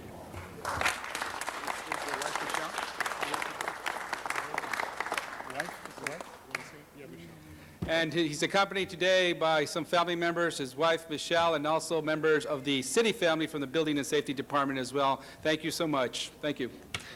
Thank you, and congratulations. Mr. Clerk, please call the roll. Alarcon, Cardenas, Gruel, Hahn, Weezer, Labange, Parks, Perry, Reyes, Rosendahl, Smith, Weiss, Westenzine, Gossetti. 12 members present and a quorum, Mr. President. Thank you. First order of business, please. Approval of the minutes. Mr. Wesson, did you? Yes, please. With your permission, I'd like to make a quick announcement. Mr. Smith, our colleague, has just become a grandfather, Mr. Smith. Did you know that you just became a grandfather because your deputy, John, come on, John, come on, Patches. John just called his wife and asked her to turn on the television because he wants to introduce her to Greg's new granddaughter, plus inform her that now they have 2 daughters. So our 100% adoption rate is still going strong, and again, the city family is kicking in and anteing up. So here's a new proud papa. Wave to the wife at home. Hey, don't hate me. This is a great dog. Anyway. Thank you, and congratulations, Mr. Lee. On the minutes, we'll have Mr. Smith move, Mr. Alarcon second. If there's no objections, those will be approved. Next order of business. Commendatory resolutions for approval. Mr. Parks moves, Ms. Hahn seconds. Without objection, approved as well. Next order of business. On the regular agenda, items 1 through 4, items for which public hearings have been held. Reports have been submitted on items 1, 3, and 4, and I understand there is a request to continue item 2 to Tuesday, April 17th. Okay. And Mr. President, council should also request that Tuesday's agenda reflect the recommendations contained in the CAO report regarding item number 2. Okay. We'll change that agenda item, and we'll continue without objection. Yes, Mr. Parks? When it comes back, we need to also reflect that the ordinance will come back with it. Great. We'll make sure. Any of the other items special, colleagues? This is items 1, 3, and 4. Seeing none, please open the roll, Madam Clerk. Close the roll and tabulate the vote. 12 ayes. Those are approved. Next items, please. Oh, sorry. Without objection, number 3 forthwith. Next items? Items 5 through 16 are items for which public hearings have not been held. 10 votes are required for consideration. Okay, colleagues, we have items 5 through 16 right now. We do not have any cards on those, so we will open. Mr. President, there is a card on item 13. 13, I'm sorry, I did not see that. We'll call 13 special for a card from the public. On the other items, anybody wishing to be heard? If not, we'll open and close those public hearings. Any specials, colleagues, on items 5 through 12 and 14 through 16? Seeing none, let's go ahead and open the roll, close the roll, and tabulate the vote. 12 ayes. Those are approved. Next item, please. On the continuation agenda, item 17 is an item for which public hearing has not been held. 10 votes are required for consideration. Okay, is there any objection to consideration? Seeing none, is there anybody who would like to call this special? I do not see a public speaker card, so we'll open and close the public hearing. Seeing none, let's open the roll, close the roll, and tabulate the vote. 12 ayes. That is approved. Next, if we can call the roll for the special meeting, please. Alarcon, Cardenas, Gruel, Hahn, Weezer, Labange, Parks, Perry, Reyes, Rosendahl, Smith, Weiss, Westenstein, Garcetti, 12 members present and a quorum, Mr. President. Okay, first order of business. Items 18 and 19 are items for which public hearings have been held. Okay, we do have a card on 18 for the record, but we've had a public hearing on that, so it will require somebody reopening the public hearing. Any member wish to? Seeing none. Okay, we will see if anybody wants those special. 18 and 19, colleagues. Seeing none, let's go ahead and open the roll, close the roll, and tabulate the vote. 12 ayes. Those are approved. Mr. Parks? 19 forthwith. Without objection, we'll send 19 forthwith. Okay. Next item. Item 20 is an item for which public hearing has not been held. 10 votes are required for consideration. Okay, and we do have cards from that, so we will call that special as well. Okay, if we can continue that into the regular meeting. 19? Okay, we just did forthwith, so we'll have to suspend the rules in order to reconsider it. On item number 19, Mr. Alarcon wanted to call that special, so I will go ahead and move suspension of the rules. Since we sent that forthwith, we require suspension of the rules. So if we can open the roll on suspending the rules, close the roll, and tabulate vote. 12 ayes. Okay, we will then bring back item number 19. Is there any objection to calling that special? Seeing none, we'll call that special as well for Mr. Alarcon. Okay, if we can continue those two items back into the regular meeting, please. And I believe we have a special one as well? Yes, Mr. President, there is a special one introduced by Councilmember Weiss, and City Attorney will speak to the findings. Okay, Mr. City Attorney. Thank you, Mr. President. I'll recite the facts as presented to me by the maker of the motion for the council's consideration of the adequacy of the findings. Just yesterday, unusually strong winds resulted in downed power lines, causing power outages, and an 11-acre brush fire in the Beverly Hills area. Immediate action is required for a status report by the DWP and the fire department to educate residents during this extended dry season about fire dangers and other matters. Council must first make findings pursuant to Government Code Section 54954.2 before considering the substantive motions. Thank you. Anybody wishing to be heard on the findings? Seeing none, let's go ahead and open the roll on the findings, close the roll, and tabulate the vote. 12 ayes. Okay, that item is now before us. Mr. Weiss, would you like to take that up? Thank you very much, Mr. President. I'd like to ask if the representatives from the Fire Department and the Department of Water and Power could come to the table, please.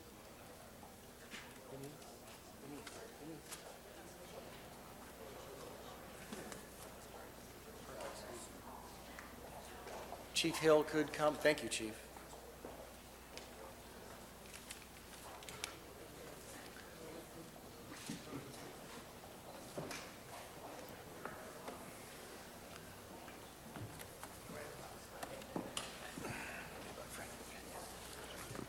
Just to get the matter started, colleagues, let me say something that just cannot be stated enough in this room, which is that we have an extraordinary fire department.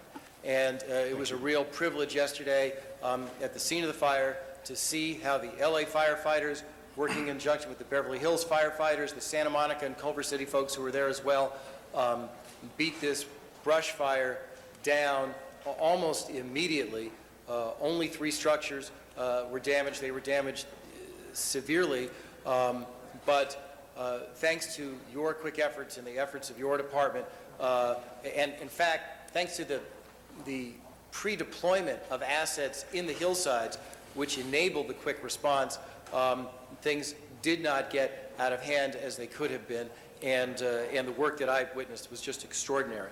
Now, colleagues, I went to the point of origin of the fire yesterday, which was at 1338 North Beverly Drive. I saw the downed power line literally hanging in someone's backyard next to their swimming pool. That was, according to the arson investigators who accompanied me, the power line that fell, that sparked and caused the fire. The sparks fell onto public property that was directly behind the private homes. That public property, it is my understanding, is owned by the Department of Water and Power. And it was brush or vegetation or whatever you want to describe it as on that public property that led to the conflagration. And the reason I put this motion in, colleagues, is simple.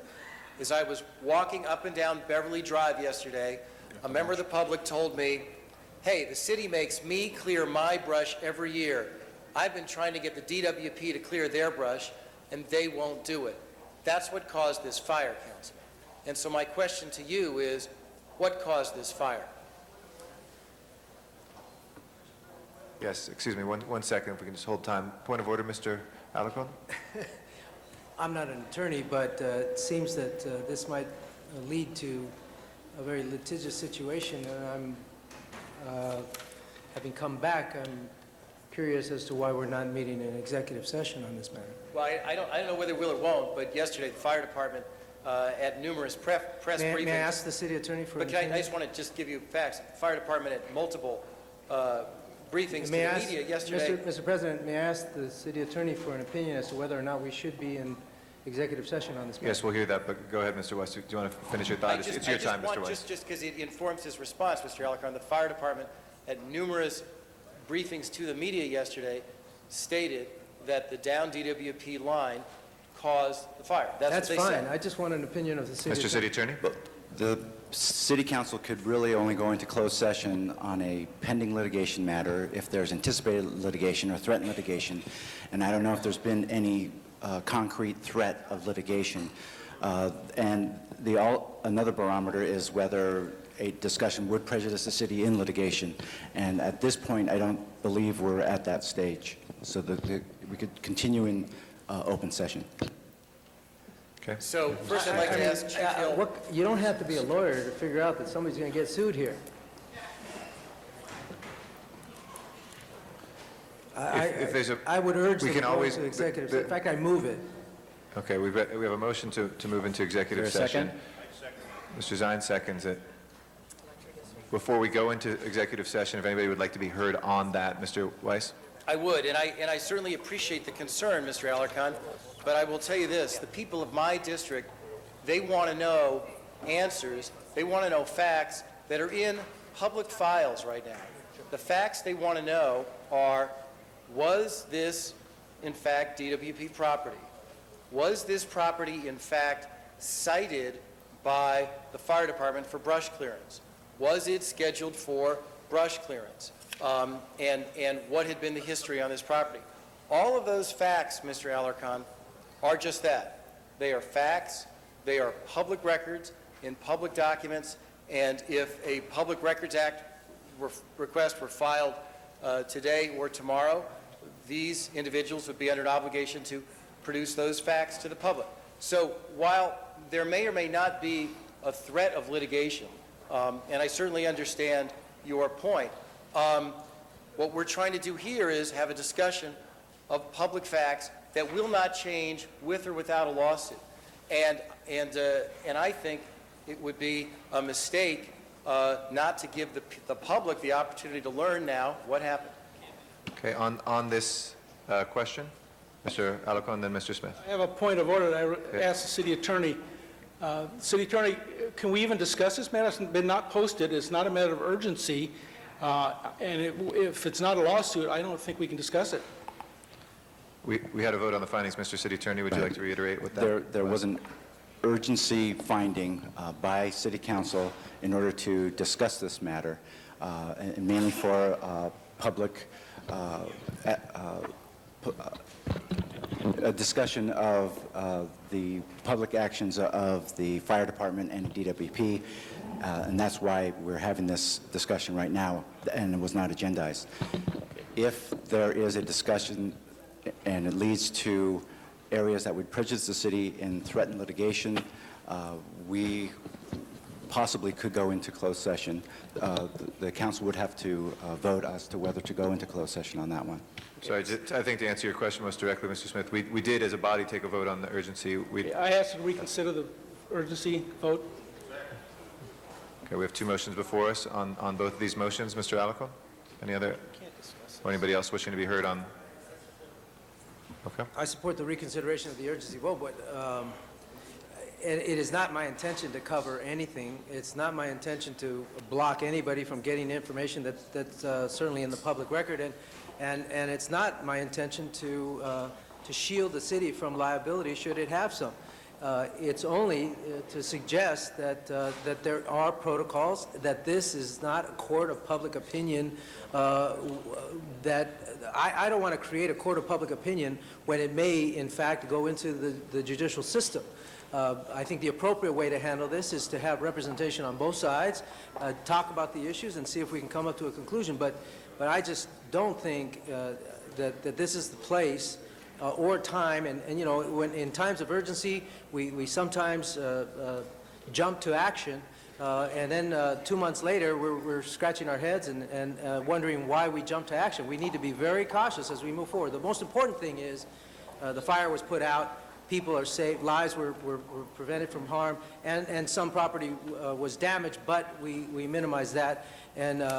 But beyond that, I just think this is a very dangerous line of questioning to raise in this public hearing, and I think we shouldn't do it. Okay, we have Mr. Smith and Mr. Zine. Again, colleagues, and Mr. Weiss and Mr. Labange actually for first time. So we'll start with Mr. Smith, then Mr. Labange, Mr. Zine, Mr. Weiss. Again, this is on whether or not, colleagues, to consider one of these two motions. The order that we would take them up in is one is reconsideration on the urgency vote that we just took. That would take precedence, and then if that did go through, we would take another vote on the urgency finding. The second motion that was first put before us is whether or not to go into closed session, and we will deal with that if and when we get to that point. Mr. Smith? You okay? Mr. Smith, did you want to say? Okay. Mr. Labange? I have a feeling, but Mr. Weiss, I'll let you go, and then I'll go after you, so you could try to make your claim, because I don't have all the facts, and I don't think the gentlemen at the center table have all the facts. And I know it's June 1st, I think. Is that right, Counselor? When you must have your brush cleared, whether it's Tom Labange and Bridget Labange's property, or is it the Department of Public Works property, or The fire department. whatever? Deadline is... What is the deadline for having your brush clear? But that's when the, June 1st is the deadline for public properties. Oh, for public property. When's for my property, if I have one parcel? Yours would be in that category. We would begin inspections in May. And So everything's June 1st? Everything is due. So, okay, so if you want to, I'll sit back down, I'll push my button, but if Mr. Weiss has something to convince me, because I don't have all the facts. Okay, Mr. Zine was next, and then Mr. Weiss. Thank you. I understand Mr. Weiss's concern, and I support that, and I know you were there personally yesterday, concerned for your residents and concerned for the community. What I'm looking at is liability to the city of Los Angeles. Clearly, if there's an issue, and we sit on public safety where these appeals come before us frequently on public safety about the weed abatement, where you folks cite or advise whatever, and then they contest in public safety, and we try to resolve it. I think there's a possibility, since we're saying that it was a power line and that there was public property involved, there is a possibility or a probability of liability to the city of Los Angeles. And with that in mind, I think it would be prudent that we get the facts, we get the information, and I don't know if we should do that in a public arena, not to hide anything, because it's all going to be discovered. But I think when we have a candid conversation, there are certain issues that need to be discussed in executive session, and I think this may be one of those situations where we discuss in executive session prior to going to the public arena. Whatever happened yesterday happened, the tragedies occurred, now we have to figure out the circumstances surrounding it. So I would say property ownership, dates, citations, notifications, etc., since it's city property involved in a prudent manner, it should be done in executive session if we're going to discuss it at all, not an open session at this time. Thank you, Mr. President. Mr. Weiss. I'll tell you what the urgency is. There are thousands of people in this city who live in the hillside areas who watched television yesterday, read the newspaper today, and they want to know, am I next? Am I next? Because I live next to public property that may or may not have been cleared. So, you know, and I appreciate the legal instruction, but I met people yesterday whose lives were in peril, and potentially throughout the whole hillside areas, we have people who are in jeopardy. They want to know simple answers to simple questions. Is the city clearing its brush? Are public agencies clearing their brush? Is the fire department citing public agencies while brush goes uncleared? Now, if some of you don't want to have that discussion in public and you don't want to have that discussion today, I don't know how you answer the questions of the people who live in the hillsides who are concerned about the safety of their homes. Mr. Parks is next, and then Mr. Rosendahl on the... Thank you, Mr. President. My concern, and I think the issue of the litigation is going to come or go as it does with us each and every day.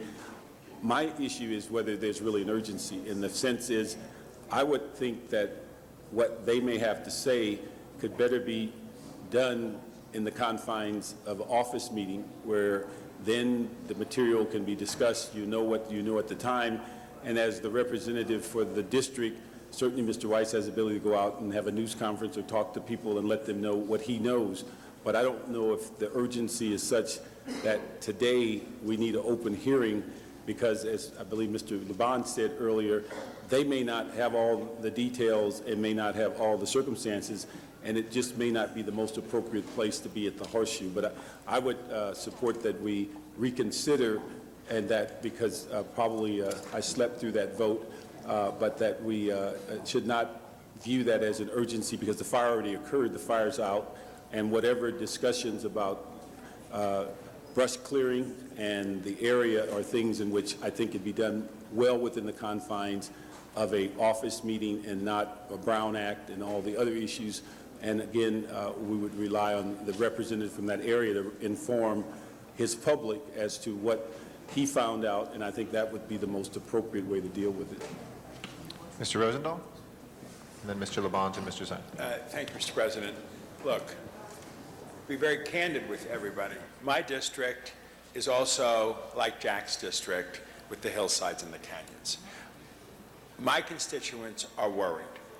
We are in a global warming reality. We had winds yesterday that people said to me anecdotally they've never experienced winds like that. In my own property, everything dried up in a minute and a half, became really dry because those winds really do move in.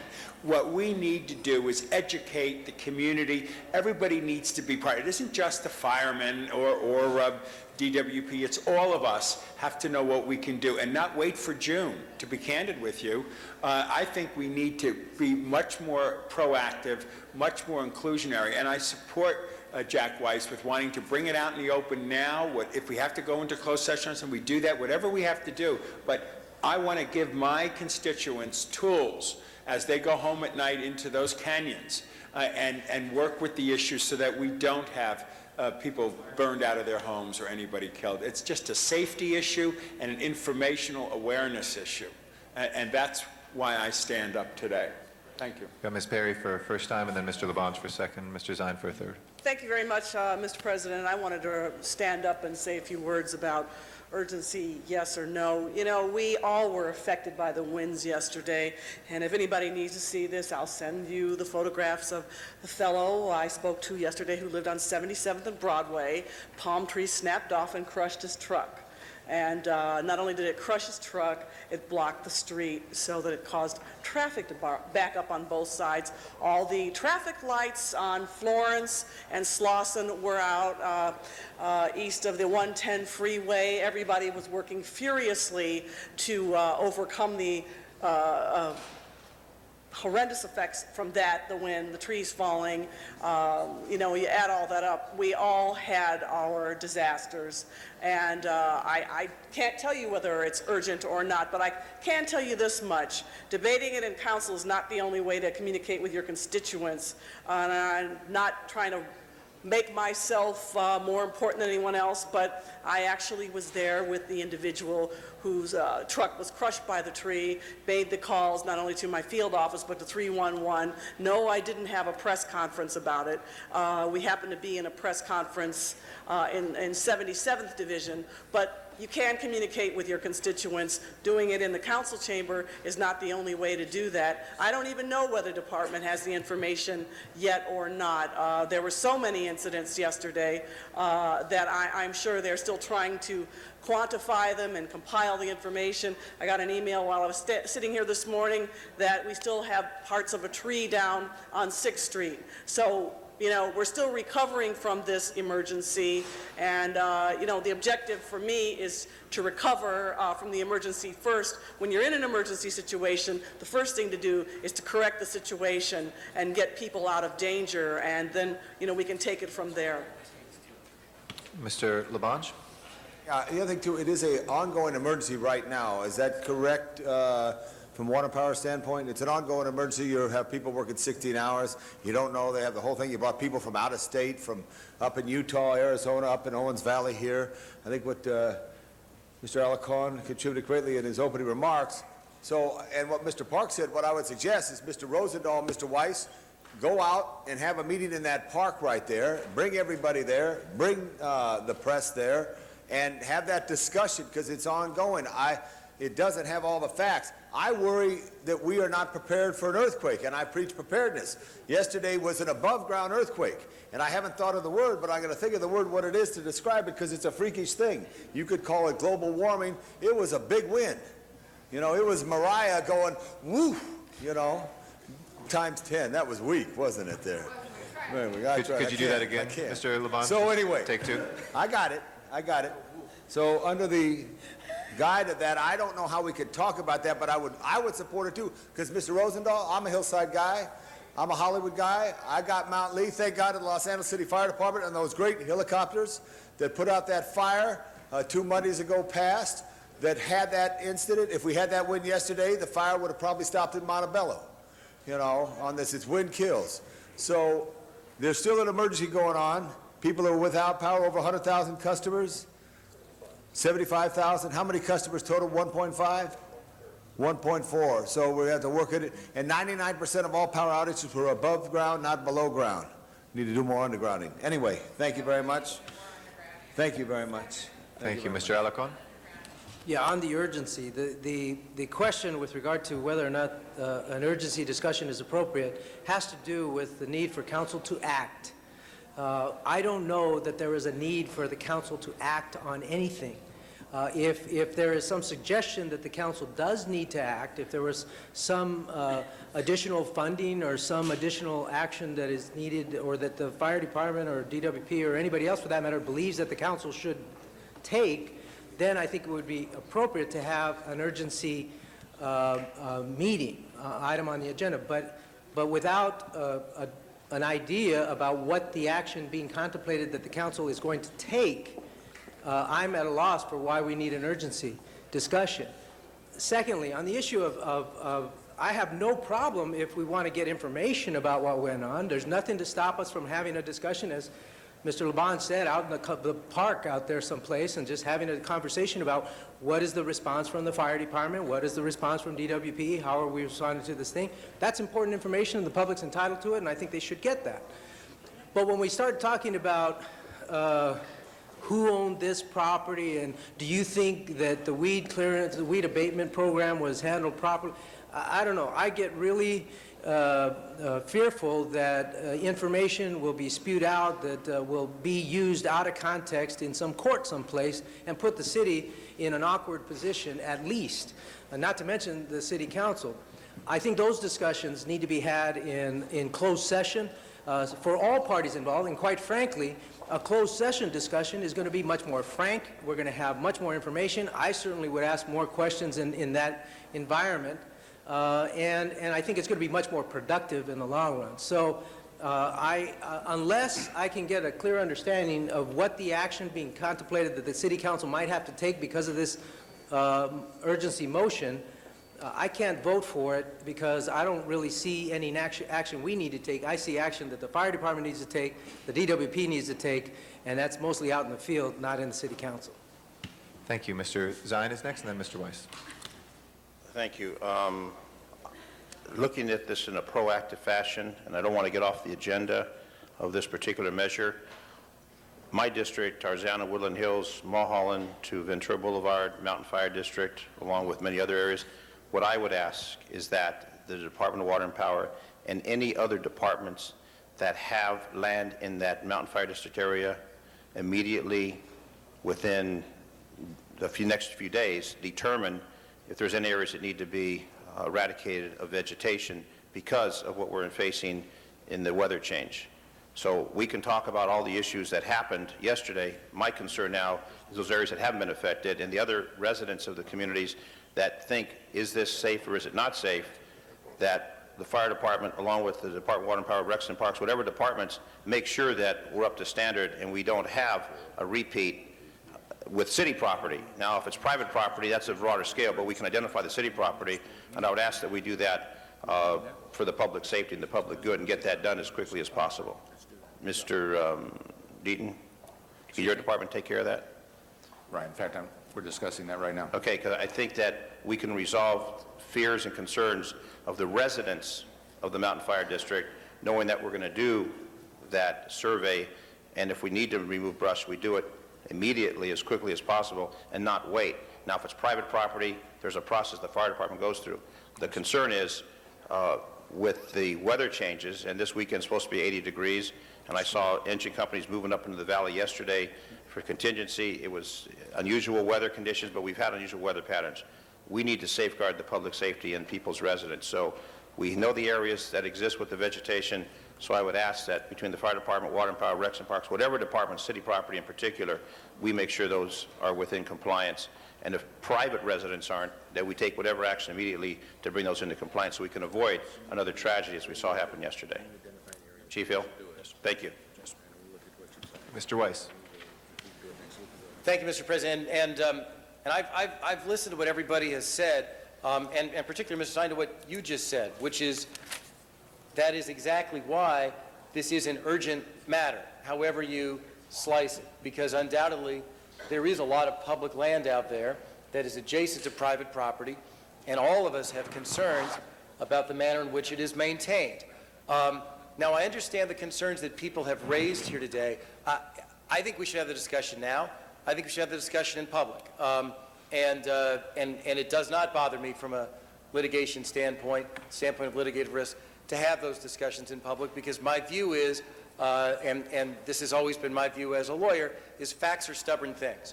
And the facts are what they are, and when the lawsuits happen, the facts remain what they are. But I've listened to folks, and I have a proposal, Mr. LaBonge, which is there is a concern that I've heard about the urgency of the matter. I see it as urgent. Mr. Rosendahl sees it as urgent. I've talked with Mr. Smith. If folks would be agreeable to having the discussion next week instead of today, I would be comfortable with that. I think public really needs to get this information as soon as possible.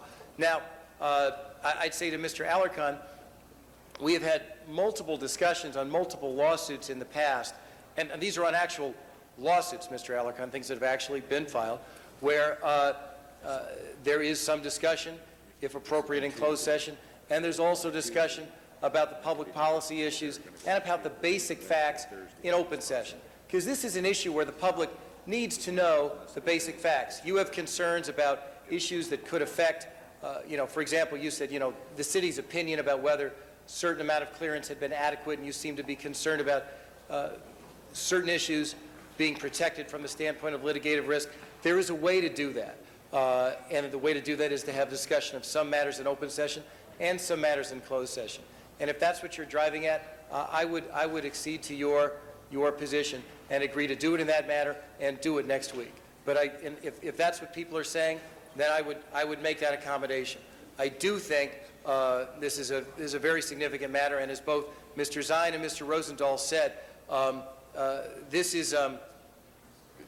this was an early warning call that we got yesterday in Los Angeles about a potentially very difficult spring and potentially very difficult summer, and the public is understandably concerned.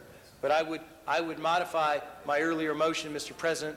Mr. President, I would modify the earlier written motion to call for a discussion. We can have it on Tuesday or Wednesday of next week, and we can have it partly open and partly closed. Okay.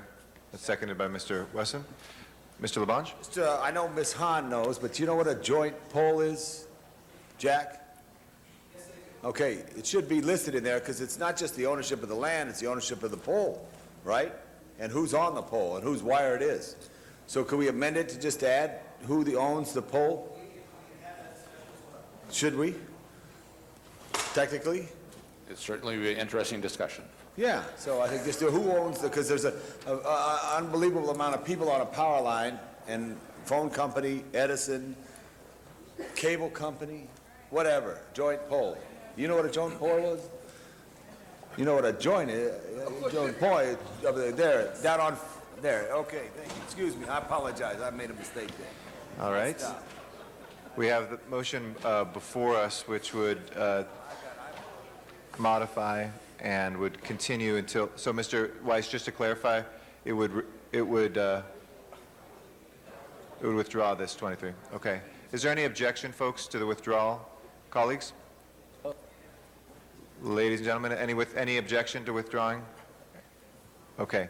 That will be the order. Then Mr. Weiss will change that. Mr. City Attorney, did you have a comment? And if the clerk could also agendize that it may go into closed session pursuant to Government Code Section 54956.9B3B. Okay, thank you. All right, so ordered. And does council wish to have that agendized Tuesday, Wednesday, or Friday? Mr. Weiss, did you want Tuesday or Wednesday on that?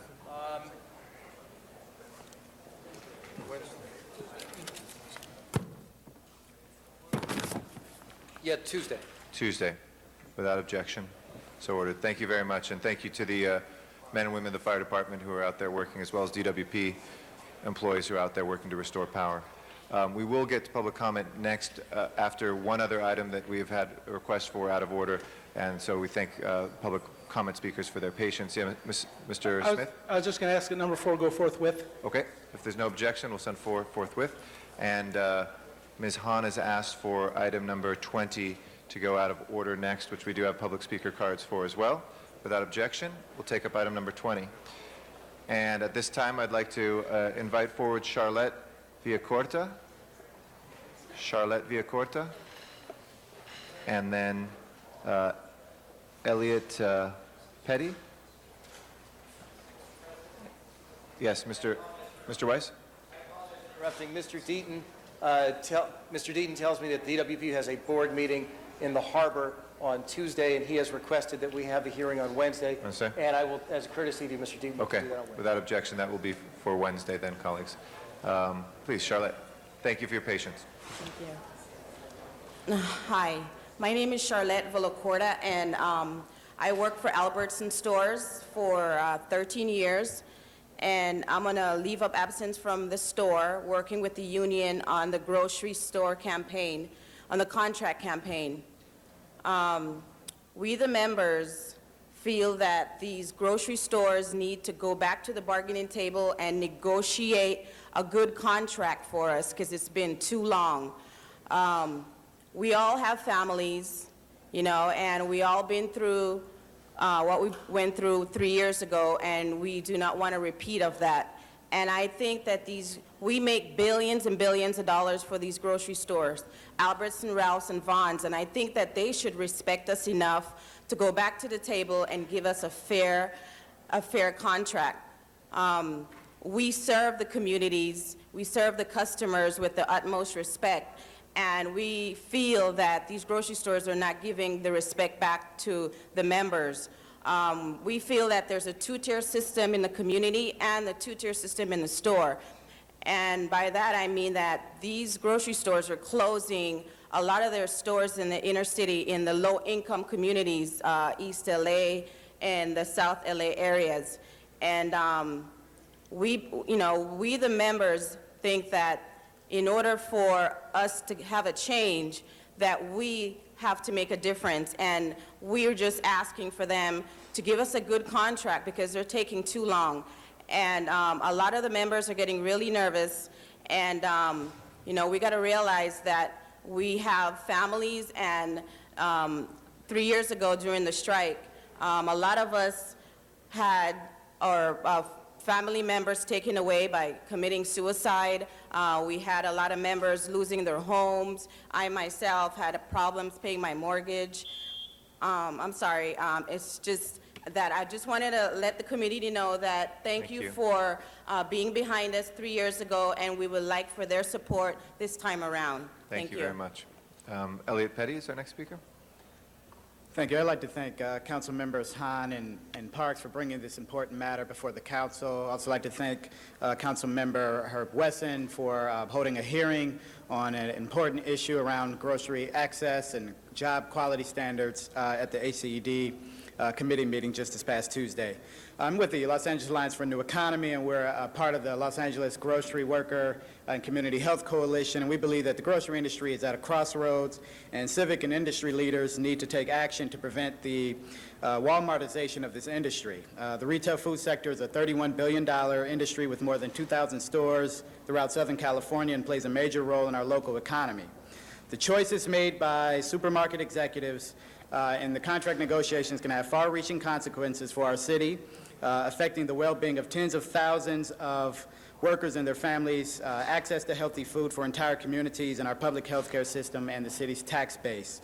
The three chains are following the Walmart model, and they're destroying a significant source of middle-class jobs in Southern California. There's a current two-tier system in place in the industry, and before the two-tier system, 94% of union grocery workers in Southern California were covered by health insurance. Today, that number is down to 54% of grocery workers covered by health insurance. The majority of their new workers are not being covered, they and their families. So we believe that the industry is at a crossroads. We believe that the industry should also live up its promises that was made after the 1992 civil unrest about opening more than 30 new stores in South Los Angeles and East Los Angeles, which there's been a net gain of 1. We believe that the City Council should address the issues of access and job quality standards in this industry so that everyone is served. Thank you. Thank you. Our next speaker is Veronica Perez-Becker, and then Stephanie Martin will be after that. Good afternoon, Veronica Perez-Becker from the Central City Association. These companies have a strong footprint in the communities they serve. They employ tens of thousands of people, I think it's over 60,000 people, and have a positive impact in our city. We are encouraged that they are at the negotiating table with the UFCW and a federal mediator, and we know that they are committed to reaching a mutually beneficial resolution at the negotiating table. We appreciate your public support to have these private business interests come to a resolution at the negotiating table. Thank you. Thank you. Stephanie Martin is our next speaker, and then Terry O'Neill. Thank you, Mr. President. I'm very happy to be here, and thank you for the council for allowing us to speak today. My name is Stephanie Martin, and I'm speaking on behalf of Albertsons. At Albertsons, our goal is to be the best place to work, the best place to shop, and the best place to invest. And we know that the way that we do that is making sure that we take care of our associates, and that's the most important thing to us. We greatly appreciate your concern and your interest, and we wholeheartedly agree with you that our efforts need to be spent at the negotiating table with both the grocers and the United Food and Commercial Workers Union. Over the past month, we've been working with the federal mediator to ensure that all parties work to an agreement that benefits our associates and our customers and our business. As the federal mediator has noted publicly, we are making progress in these negotiations, and we look forward to getting back to the table on Monday. We can tell you that no one at Albertsons wants a strike, not our associates, not our customers, not our leadership team. Our company and our associates have worked very hard over the past 3 years to regenerate our business, and we've been able to make great strides. But you have to know that this labor dispute made a great impact upon our associates, and that deep scars still exist today. But that's why we're working so diligently at the tables on behalf of those associates. We know that a mutually beneficial contract is not just possible, but it can be achieved. And we're committed to working with the federal mediator and the union to come to an agreement we can all be proud of. We made a commitment to approach this negotiation session in good faith because we know this contract impacts the lives of 23,000 Albertsons associates. Albertsons has been a longtime member of the Los Angeles community, and we provided quality union jobs for thousands of Los Angeles. We know that we offer more than jobs. We are very proud to say that we offer careers. As you know, Albertsons, Ralphs, and Vons operate more than 800 stores and employ more than 65,000 people in Southern California. We've been your neighbors for decades. We look forward to being your neighbors for decades to come, and we look forward to continuing to provide quality union jobs for many, many people for years to come. So thank you so much for the opportunity to speak to you all. Thank you. Terry O'Neill is our next speaker, and then Damon Rice. Thank you. I'm Terry O'Neill. I'm representing Ralph's Grocery Company. Thank you for giving us the opportunity to address you this morning. We wanted to be here today to express our appreciation and our thanks to the Los Angeles City Council for your support and encouragement to make sure we get through this very difficult time of contract negotiations. As you just heard, we've been working together with the United Food and Commercial Workers Unions and with the federal mediator at the bargaining table to develop a contract that will provide our associates at Ralph's, our associates at Albertsons, our associates at Vons with competitive benefits, with competitive pay, affordable benefits, and the job security that all of our associates deserve. We also need a contract that will continue to keep our companies competitive, where we can compete against the influx of the many, many, many non-union competitors that are entering the city of Los Angeles. We agree with the council that we need to reach a fair and balanced contract. A fair and balanced contract will not only benefit our associates, but it'll benefit the entire city of Los Angeles as well. We recognize and we understand that the base of our business, the strength of our business are our associates. We depend on our associates to satisfy our customers. We depend on our associates to make our company successful, to make our stores successful. And when our associates succeed, we as a company at Ralph's, we all succeed. It's because of our associates that Ralph's has been part of the city of Los Angeles since 1873. We opened our first store in downtown 134 years ago. This year, we're going to be contributing in the form of new stores, remodel stores in the city, tens of millions of dollars, including the first new full-service supermarket to open up in downtown Los Angeles in more than 50 years down near the South Park area. Last year, we contributed in financial contributions over $1 million into the city, and we supported many of the council's efforts. Once again, we are committed to working with the unions to develop a contract peacefully that will meet the needs of our associates and keep our company successful. Thank you very much. Damon Rice is our next speaker. Good afternoon, Council President and members of the City Council. My name is Damon Rice. I'm the Director of Government Relations for Vons, and appreciate the opportunity to speak to you today. We wanted to be here to express our appreciation to the LA City Council for your support and encouragement. As mentioned previously, we've been working together with the federal mediator and the United Food and Commercial Workers at the bargaining table to achieve a mutually beneficial agreement. Under the guidance of the federal mediator, the companies and the unions have agreed to an information blackout requiring all parties to refrain from disclosing any details or content of the ongoing negotiations to outside parties. While we are unable to discuss any issues related to the negotiations, we appreciate your understanding of this restriction. Additional negotiations have been scheduled, and our current contract continues to be extended while negotiations are underway. Our companies remain committed to working with the union to achieve a contract settlement, and there is every reason to believe we will achieve that goal. We know that no one wins in a strike, not our employees nor customers, and certainly not our companies. Since the last Southern California contract was settled in 2004, our companies have achieved hundreds of settlements with the UFCW in dozens of markets across the country without a labor dispute. And again, there is every reason to believe we will accomplish that again here. Vons operates over 300 stores and employs nearly 30,000 people, which includes 12,000 right here in LA County, making us the area's 7th largest employer. With that distinction, we are positioned to make a strong impact on the communities in which we serve. And we're able to do so through our employee and community efforts and are a committed partner in LA's workforce development. To that point, Vons is proud to be a strong supporter of Hire LA and serves as the lead sponsor of the program's Work Readiness Certificate program. Whether it be the LA Conservation Corps, LA's Best, or LA's Midnight Mission, our company and our employees have a proud history of working side by side with Angelenos and in giving back to LA. Thank you for considering our perspective, and we look forward to your continued support through the completion of our negotiations. Thank you, Damon. Appreciate your comments today. That will close our public hearing on this, and Ms. Hahn is our first speaker, and then Mr. Rosendahl and Mr. Zine. Thank you, Mr. President, and thank you for those of you who came down to speak on this issue and to support our efforts that we're doing today, which is we're hopefully going to unanimously pass a resolution here today urging both sides of the grocery industry, the grocery workers, and the owners of Albertsons, Vons, and Ralph's to continue to work together, continue to stay at the table, and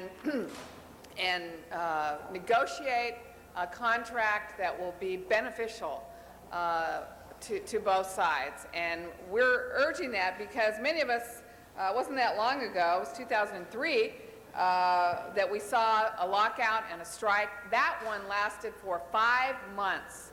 I remember it went through different seasons because I'm very supportive of a picket line. And my staff and I actually, in the winter months, we went to the picket lines and we brought hot chocolate and coffee and delivered to the picket line. And then it became hot, and we delivered smoothies and cold drinks to the picket line. So I remember it going through several seasons. And what I'm trying to encourage today, colleagues, is that we don't do that again. We think that no one won last time. We think, as was mentioned, there are scars that are still there on both sides. And many people never went back to shop at some of those stores as a result of that. And we know that the Albertsons and the Vons and the Ralphs lost business. We know that they lost a perception of their reputation and their honesty. I'm an Albertsons shopper myself. My mom shops at Vons and Ralph's. So we know these workers, and was said, they're our neighbors. We know them by name, they know us by name. And we know that right now they're all very nervous. They speak of their anxiety to me when I go in and shop because they're not sure what's going to happen.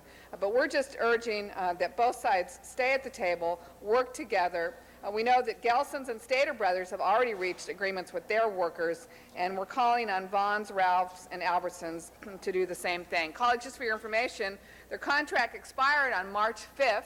It was extended to April 9th, and now that contract is on a day-to-day agreement. So we are urging both sides to hopefully quickly solve this dispute. Again, these stores are our neighbors. They've been in our community, but the workers are the ones that we're concerned about. We want to make sure that this contract will be beneficial to them as well. So hopefully we'll have a unanimous vote today urging both sides to solve this. We don't want to go through another lockout and strike. Please don't make us do that. It doesn't work for the stores, it doesn't work for the workers, and it really is an inconvenience to many of your longtime loyal customers who will probably honor that strike or that lockout and shop elsewhere. Thank you, Mr. Rosendahl. Seconding Ms. Hahn's eloquent comments on the issue. First of all, I go to Vons and Ralph's all the time, and it forced me into Whole Foods because I could not go to those stores when those picket lines were there. Now I go to Whole Foods, and I still go to Vons and Ralph's, okay, because I get various items in various stores. And I, too, have relationships with the people who are bagging the food and showing me around. I know them by name, and I have relationships. The strike 3 years ago still has left a bad taste in my mouth. I'm not over it yet. I think about it when I go in there, and frankly, some of the people that work there are no longer there. They created a two-tier system that some of the older, more involved people found themselves in jeopardy and have left. I also know of others who were baggers who ended up working in Whole Foods where they got paid more, though it's non-union. And so there was confusion there. I want to continue to shop at Ralph's and Vons. I was very happy with Ralph's the other day in my district that donated a whole pallet of water for what we're going to be doing with the fire station in that district. And I called the person who did it, and I sent a letter to the chairman of the board. I can't tell you how much I appreciated Ralph's community involvement. But my concern is this. I will honor the picket line if a picket line goes up. And we don't need to get in that state this time around. I think the lessons learned by both the union and management in what happened in '03 have to be taken by all the leadership today to heart. Nobody wins when those strikes happen. The customer loses, the employee loses, and the ownership loses. So hopefully you have enough togetherness about being responsible to each other that you can resolve this without a strike. And I certainly agree that we as a city council, anything we can do to help in this process, we want to be able to do. Thank you, Janice, for bringing it out to us this time. Thank you, Mr. President. Mr. Zine. Thank you. I'll chime in with my colleagues and to the big three there. I don't know if it's Ralph's, Vons Albertson, or Albertson, Vons, whatever it is. The three big stores in Los Angeles. Hire LA. I was at the news conference with the Ralphs, and I think it was some high executive at Ralph's Markets who was there. Hire LA, and that was sponsored by the mayor to hire those folks with the jobs. I remember Vons, we were sweltering in the sun. At Valley Circle, Vons, we were giving away earthquake kits. We had a whole 18-wheeler there giving away earthquake kits. You folks do a lot of good for the community. Albertsons, we haven't done anything yet, but I'm sure on the horizon we will. All we have to do is ask. And I remember when that strike took place, and I remember the the upheaval, the concern, the shoppers, the issues that took place back and forth. But what's come into play now, especially in the Valley, we've got some chains like John's Markets. They took Vons, they just took the V off and put John Barbarian, a wonderful man. So he now has a chain of markets. We have another chain of markets that's coming out, Vallarta. And what they're doing is they're taking that business. Costco, with all the goods that they sell. So what happens is it's detrimental to the employees, detrimental to the corporations, detrimental to everything. I want to see it flourish. I want to see it come to an end. I was a union director for 8 years. And I know how you can have what's called win-win philosophy, win-win. And when you have that win-win, say we're both going to come together and make it happen. Everyone benefits. So that's what I would encourage at the negotiating table. Let's do win-win. You bring in the federal mediator and this and that, and it goes through the hoopla. Meanwhile, the people have the mortgage payments and the car payments, the workers, they're concerned. Are they going to have a job next week or they get locked out? The lockout doesn't do anyone any good. Doesn't help the corporation, doesn't help the workers. So hopefully the win-win philosophy will prevail. But I want to thank you for what you folks have done in the past in bringing this matter before us to say we encourage a settlement for everyone's benefit. Because last time, a lot of turmoil, and when you saw it was said and done, no one really won, no one really lost. It was kind of like a draw and a lot of unhappy people. And those scars still remain. So we want to benefit the people of Los Angeles with that. And I'm glad to see Ralph's coming back to downtown Los Angeles. Soon we'll have an Albertsons in downtown Los Angeles. Soon we'll have a Vons in downtown Los Angeles. But what's happening is these other independent markets, who are large markets, they're starting to come in and encroach upon that trade.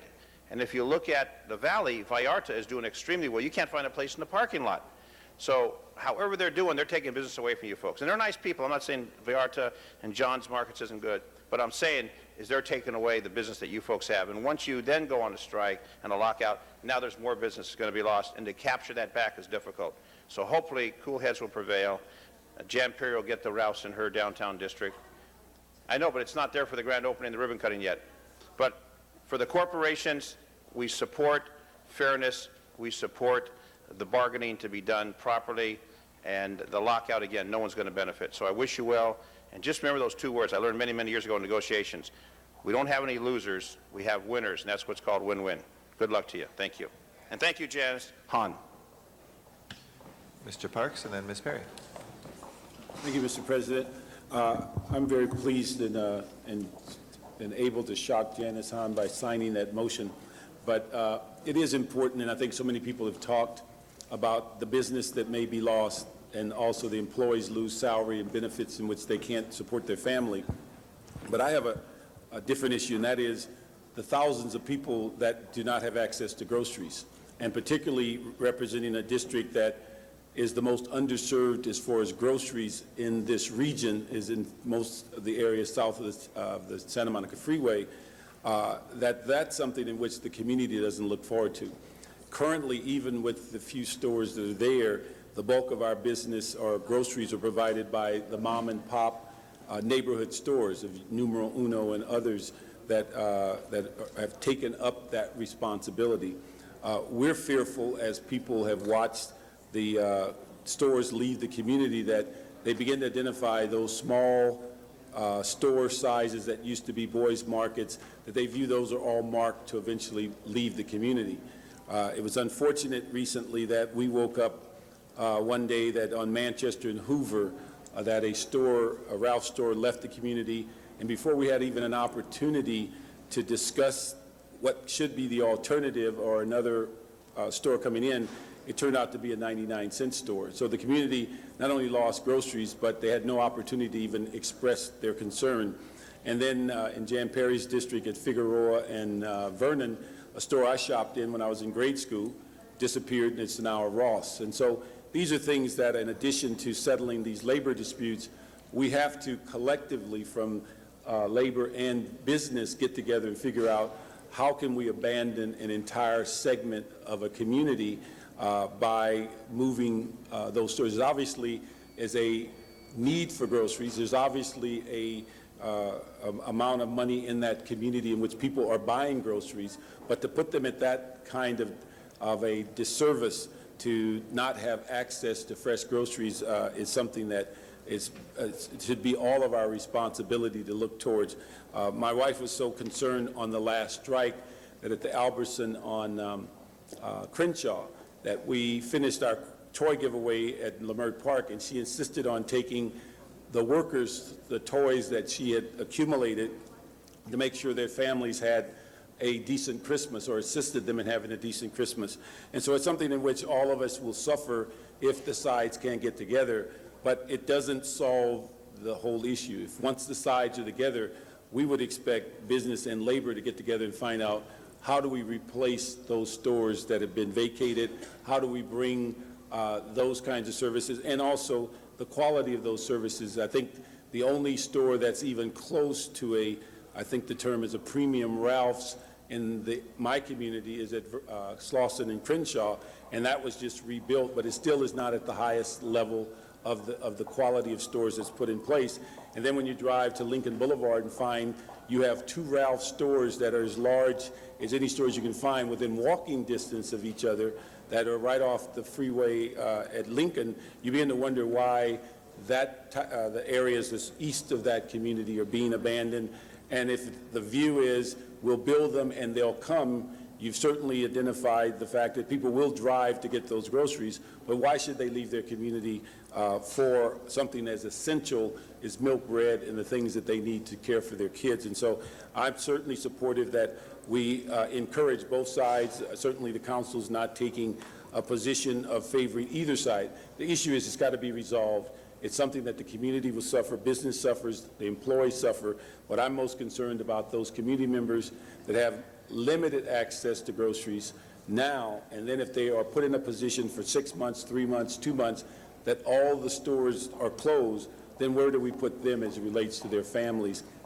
But again, if we can ensure that once this is settled, and we know it will be, that we then go back to the table and figure out how do we replace those stores that have left our community with little explanation.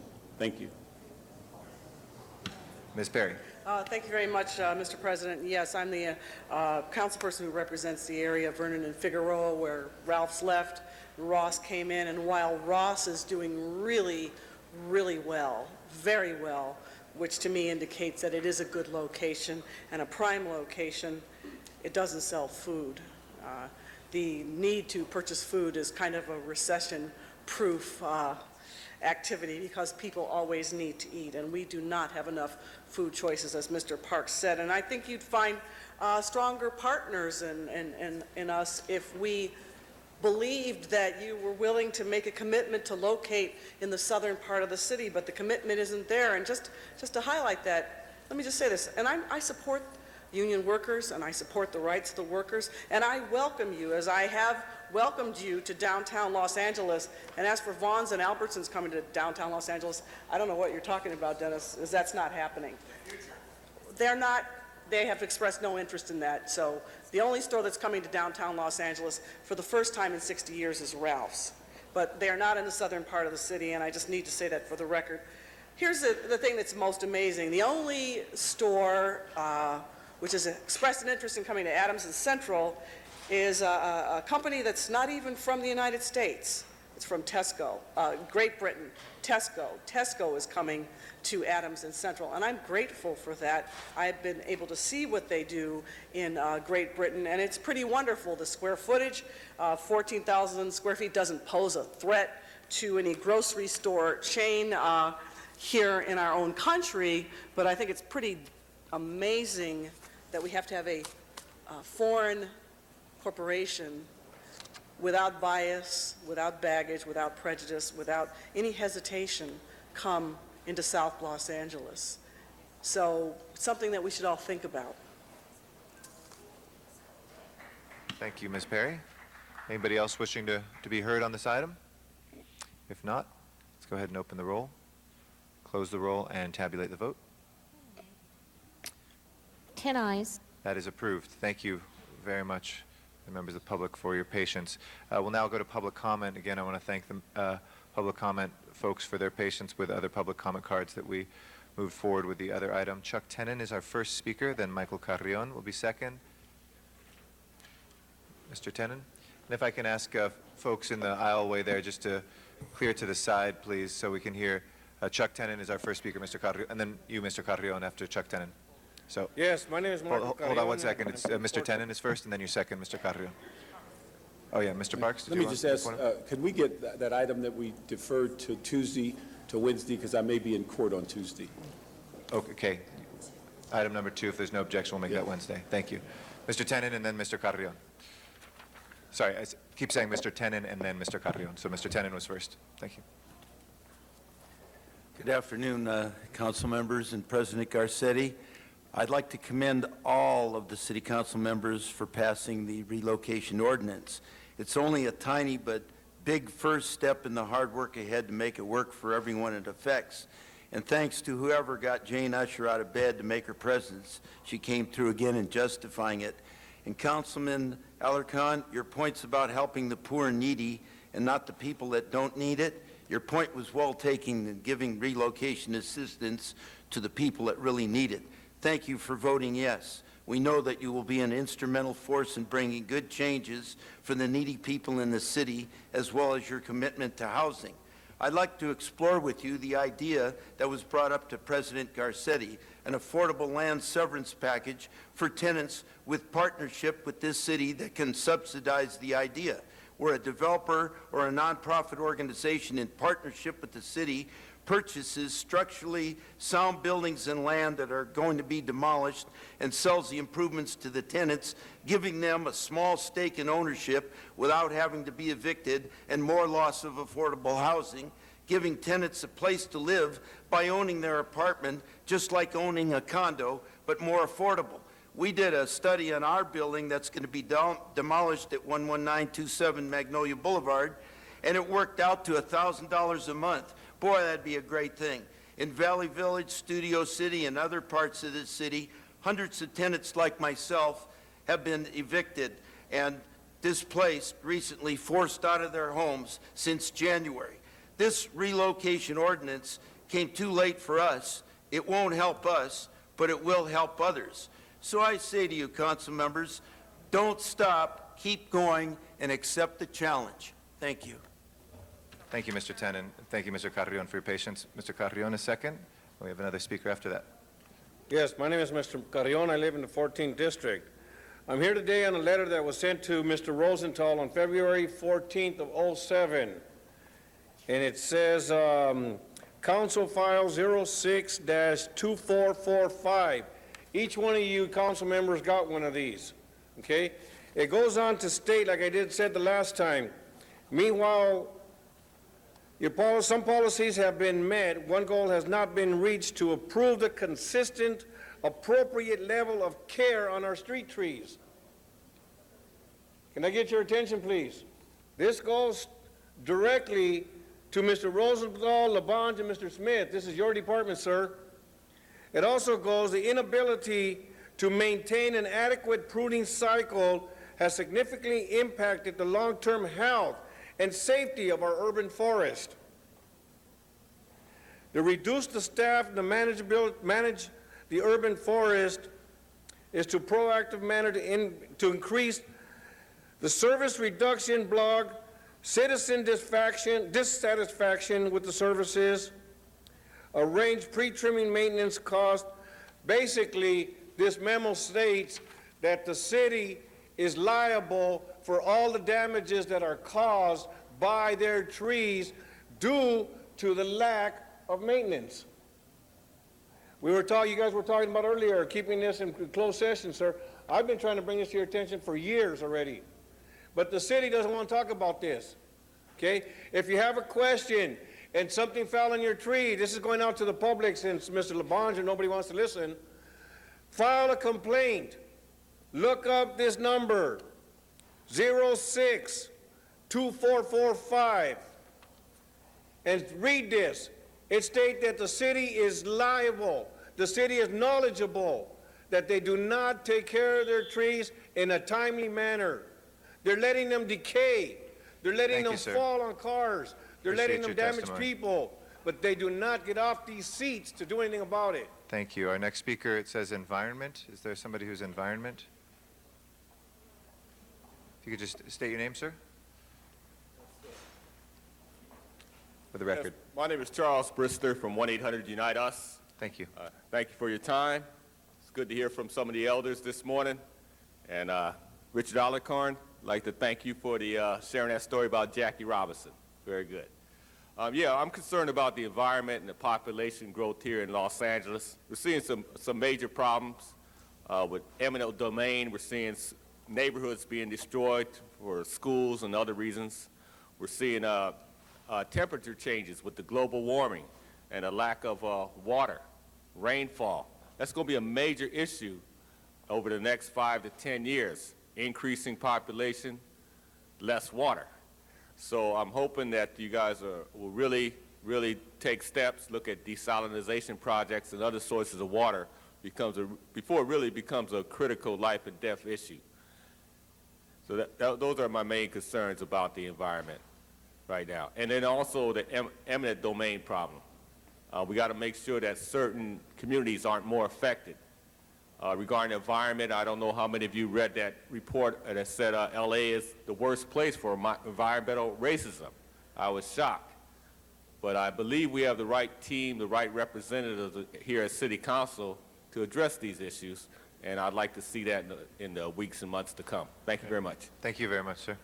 That closes our general public comment. If we can go to the next item on the agenda, Mr. Clerk. Item 13 was called special for a card from the public. Item 13. Do not have,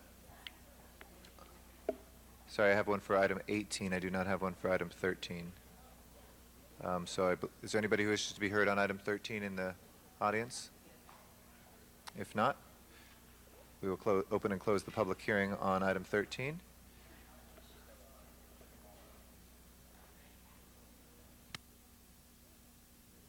Okay, if we can open the roll on 13, close the roll, and tabulate the vote. 10 ayes. That is approved. Next item, please. Item 19 was called special by Councilmember Alarcon. Okay, Mr. Alarcon, we have item number 19 before us. We have item number 19 before us. No?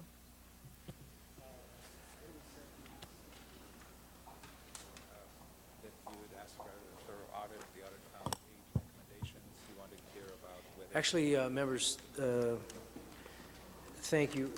This item came to my attention because when I was a state senator, I had called for an audit on outside counsel, actually at the MTA and again in the city attorney's office. At the time, the city controller was seeking to do an audit, and that audit was not forthcoming. So as the vice chair of the Joint Legislative Audit Committee, I submitted an audit request, and that audit was conducted. And there were 8 recommendations that were made for the city attorney to improve their process. I want to be very clear here. The audit was actually very complimentary to the current city attorney, Rocky Delgadillo, was a little more critical of the previous city attorney. But it really was because the system was relatively new in terms of the scope of the outside counsel. So when I saw this item on the agenda, I was a little bit trepidatious about voting for outside counsel. Generally speaking, I believe that our city attorneys are competent, and we should use internal and permanent city attorneys wherever possible, and avoid going to outside counsel except in extraordinary circumstances with particular expertise that might be needed, or where a particular firm might have a track record of success in a given area. In any case, I merely wanted to ask how the city attorney was moving forward, and were we working in concert with the state audit, and what progress has been made, because the audit was in fact somewhat complimentary on how the current city attorney had moved forward in improving the scrutiny of the project. And so I merely had that question to ask of the city attorney staff. Yes, good afternoon, Councilman Alarcon. Ann Haley from the city attorney's office. We have been in constant communication, actually, as a result of the audit, and on a periodic basis send correspondence to the state auditor, updating that office on how we are in compliance with the recommendations made by that office. And we feel that we are doing well in meeting those recommendations and adding some of our own ideas as well. Is there any further edification to that, or? Well, other than that, in regard to each of the recommendations, we have put in place an outside counsel committee, for instance, that reviews every request for outside counsel. So nothing is sent out to outside counsel that has not first been vetted through the process of determining that that need cannot be met within the office, either because we don't have the expertise within the office, or because the lawsuit may be so great in its scope and number that we don't have enough bodies to literally throw at the matter. Colleagues, let me just leave it at this then. I intend to continue to get information. Clearly, we need outside counsel on occasion, and I don't have a problem with the concept. I just want to be guarded that we, when going to outside counsel, are doing so with the best standards in place and procedure. At the time, we hardly had any procedures, so it was necessary, and the city attorney has created those procedures. So given that this matter needs to move forward in order for us to provide appropriate counsel to the city, I'm not going to oppose it. I want to continue to work with the city attorney to ensure that the integrity of that process is good, and so I would ask members I want to thank my members for their patience in allowing me to have this brief conversation with the city attorney, but to put on the public record that, in fact, I'm not voting for something willy-nilly. I do plan on making sure that the public dollars are spent appropriately, and we'll continue to work with the city attorney to get a greater understanding of how the program is moving forward. Thank you very much. Thank you. Mr. Parks. Mr. President, I appreciate Mr. Alacon's concerns, and I think we've started on this odyssey about 3 years ago, and I believe the current mayor's motion started and Mr. Rosenthal was involved with it. And I think the issues of the controller audit certainly put it in perspective.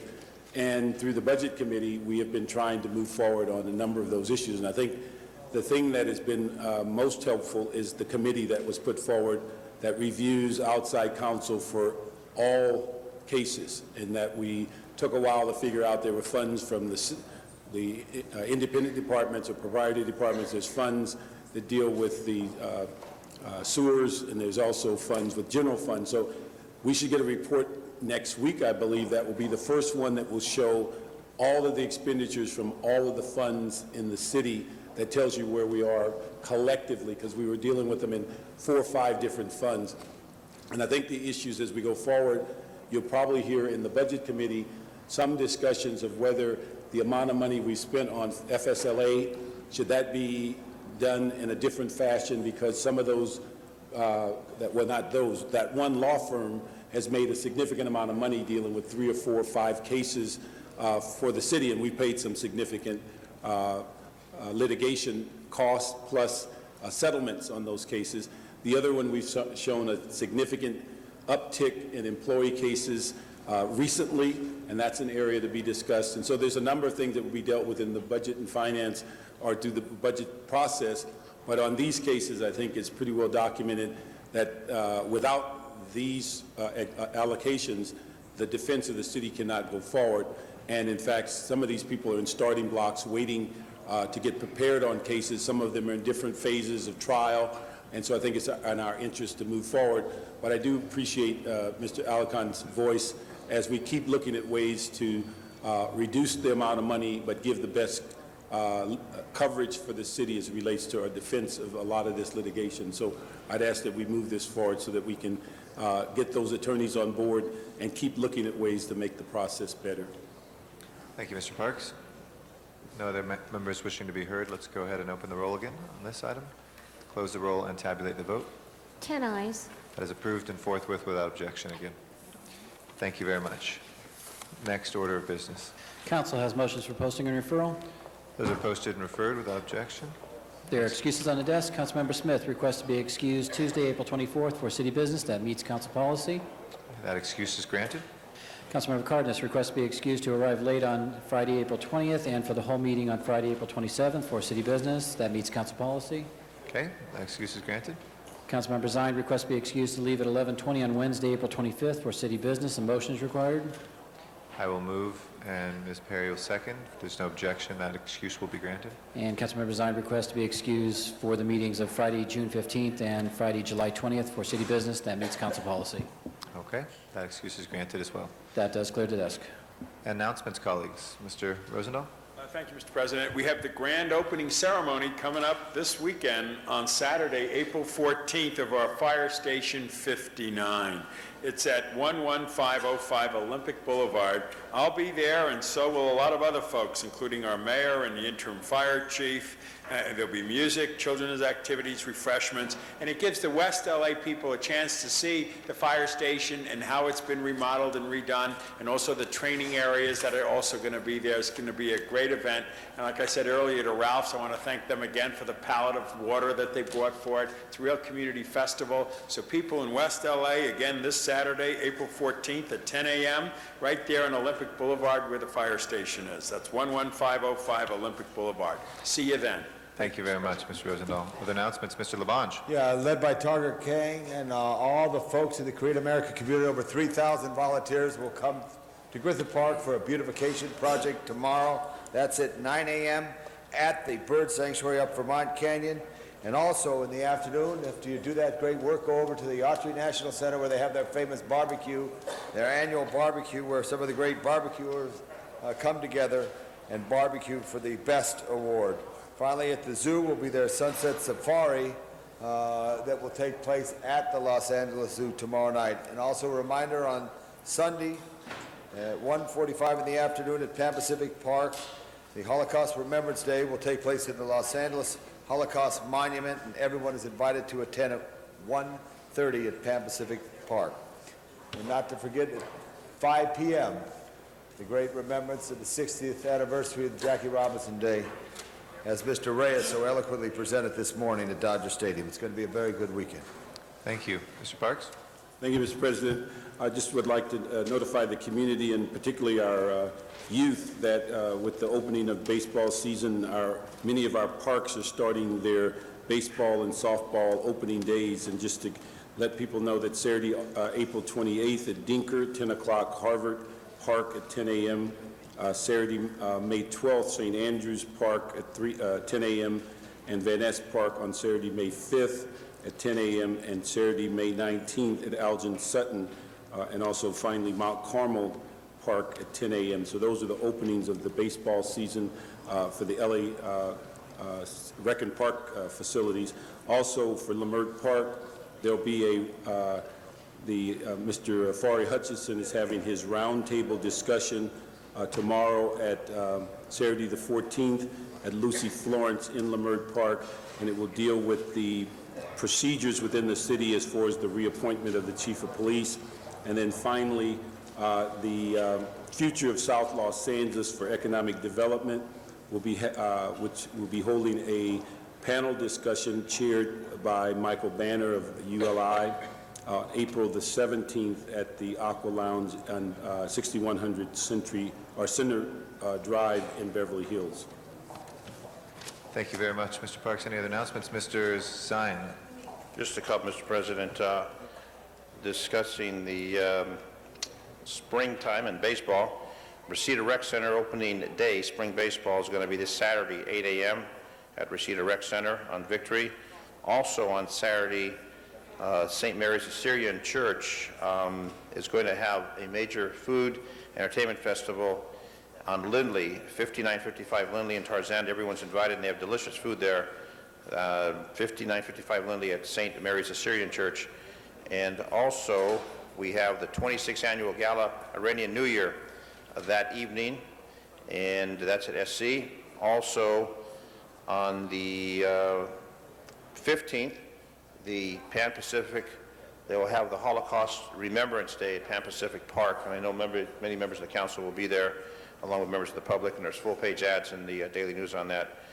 Also, on Sunday, the Sherman Oaks Center for Enriched Studies, the 25th anniversary, so we congratulate them on 25 years. And also, I want to once again congratulate Mr. John O'Toole, 80 years of age, 54 years still in service with the LAPD, and everyone have a lovely weekend. Thank you, Mr. President. Thank you, Mr. Zion. So those are all the events in the city this weekend. Any other announcements, colleagues? Does anybody have an adjourning motion for today? If I can ask everybody in council chambers to please rise for adjourning motions. Mr. President, members, Mr. LaBonge? I was out of council on some jury duty requirements and other issues, but I wanted to all of us to remember the great Darrell Stingley, who in 1978 in a preseason game in Oakland, playing tough football, was paralyzed by a very tough hit. He lived and was an inspiration to many. He lived to be 55 years of age. He's survived by his wife, Marlene, and his 3 sons. Darrell Stingley, a great receiver from Purdue University of the New England Patriots. Thank you. Mr. Parks. Thank you, Mr. President. I'd ask that we adjourn in memory of Durrell Johnston. Many of us worked with him as part of the Portals Rehabilitation Center. He passed away Friday, March the 9th. He was only 58 years of age, born in Los Angeles, raised in Los Angeles, the youngest of 2 children, a graduate of Manual Arts High School. But he worked in a variety of capacities, but most of us dealt with him for his 5-year commitment to Portals. He also played a role in lobbying visit with the city of LA and Sacramento to show his support for Prop 63, the mental health service expansion funding. Funeral services will be held March the 20th. He's survived by his sons, nieces, and nephews. Thank you. And Ms. Perry would like to second that as well. We also note with sadness, not a formal adjourning motion, but we note with sadness the passing of Kurt Vonnegut, a great American writer and a great writer throughout this world, who passed away 2 days ago as well. And we certainly, his legacy and his writings will live on for some time. Any other adjourning motions, colleagues? Okay. If not, Mr. Clerk, please call the roll.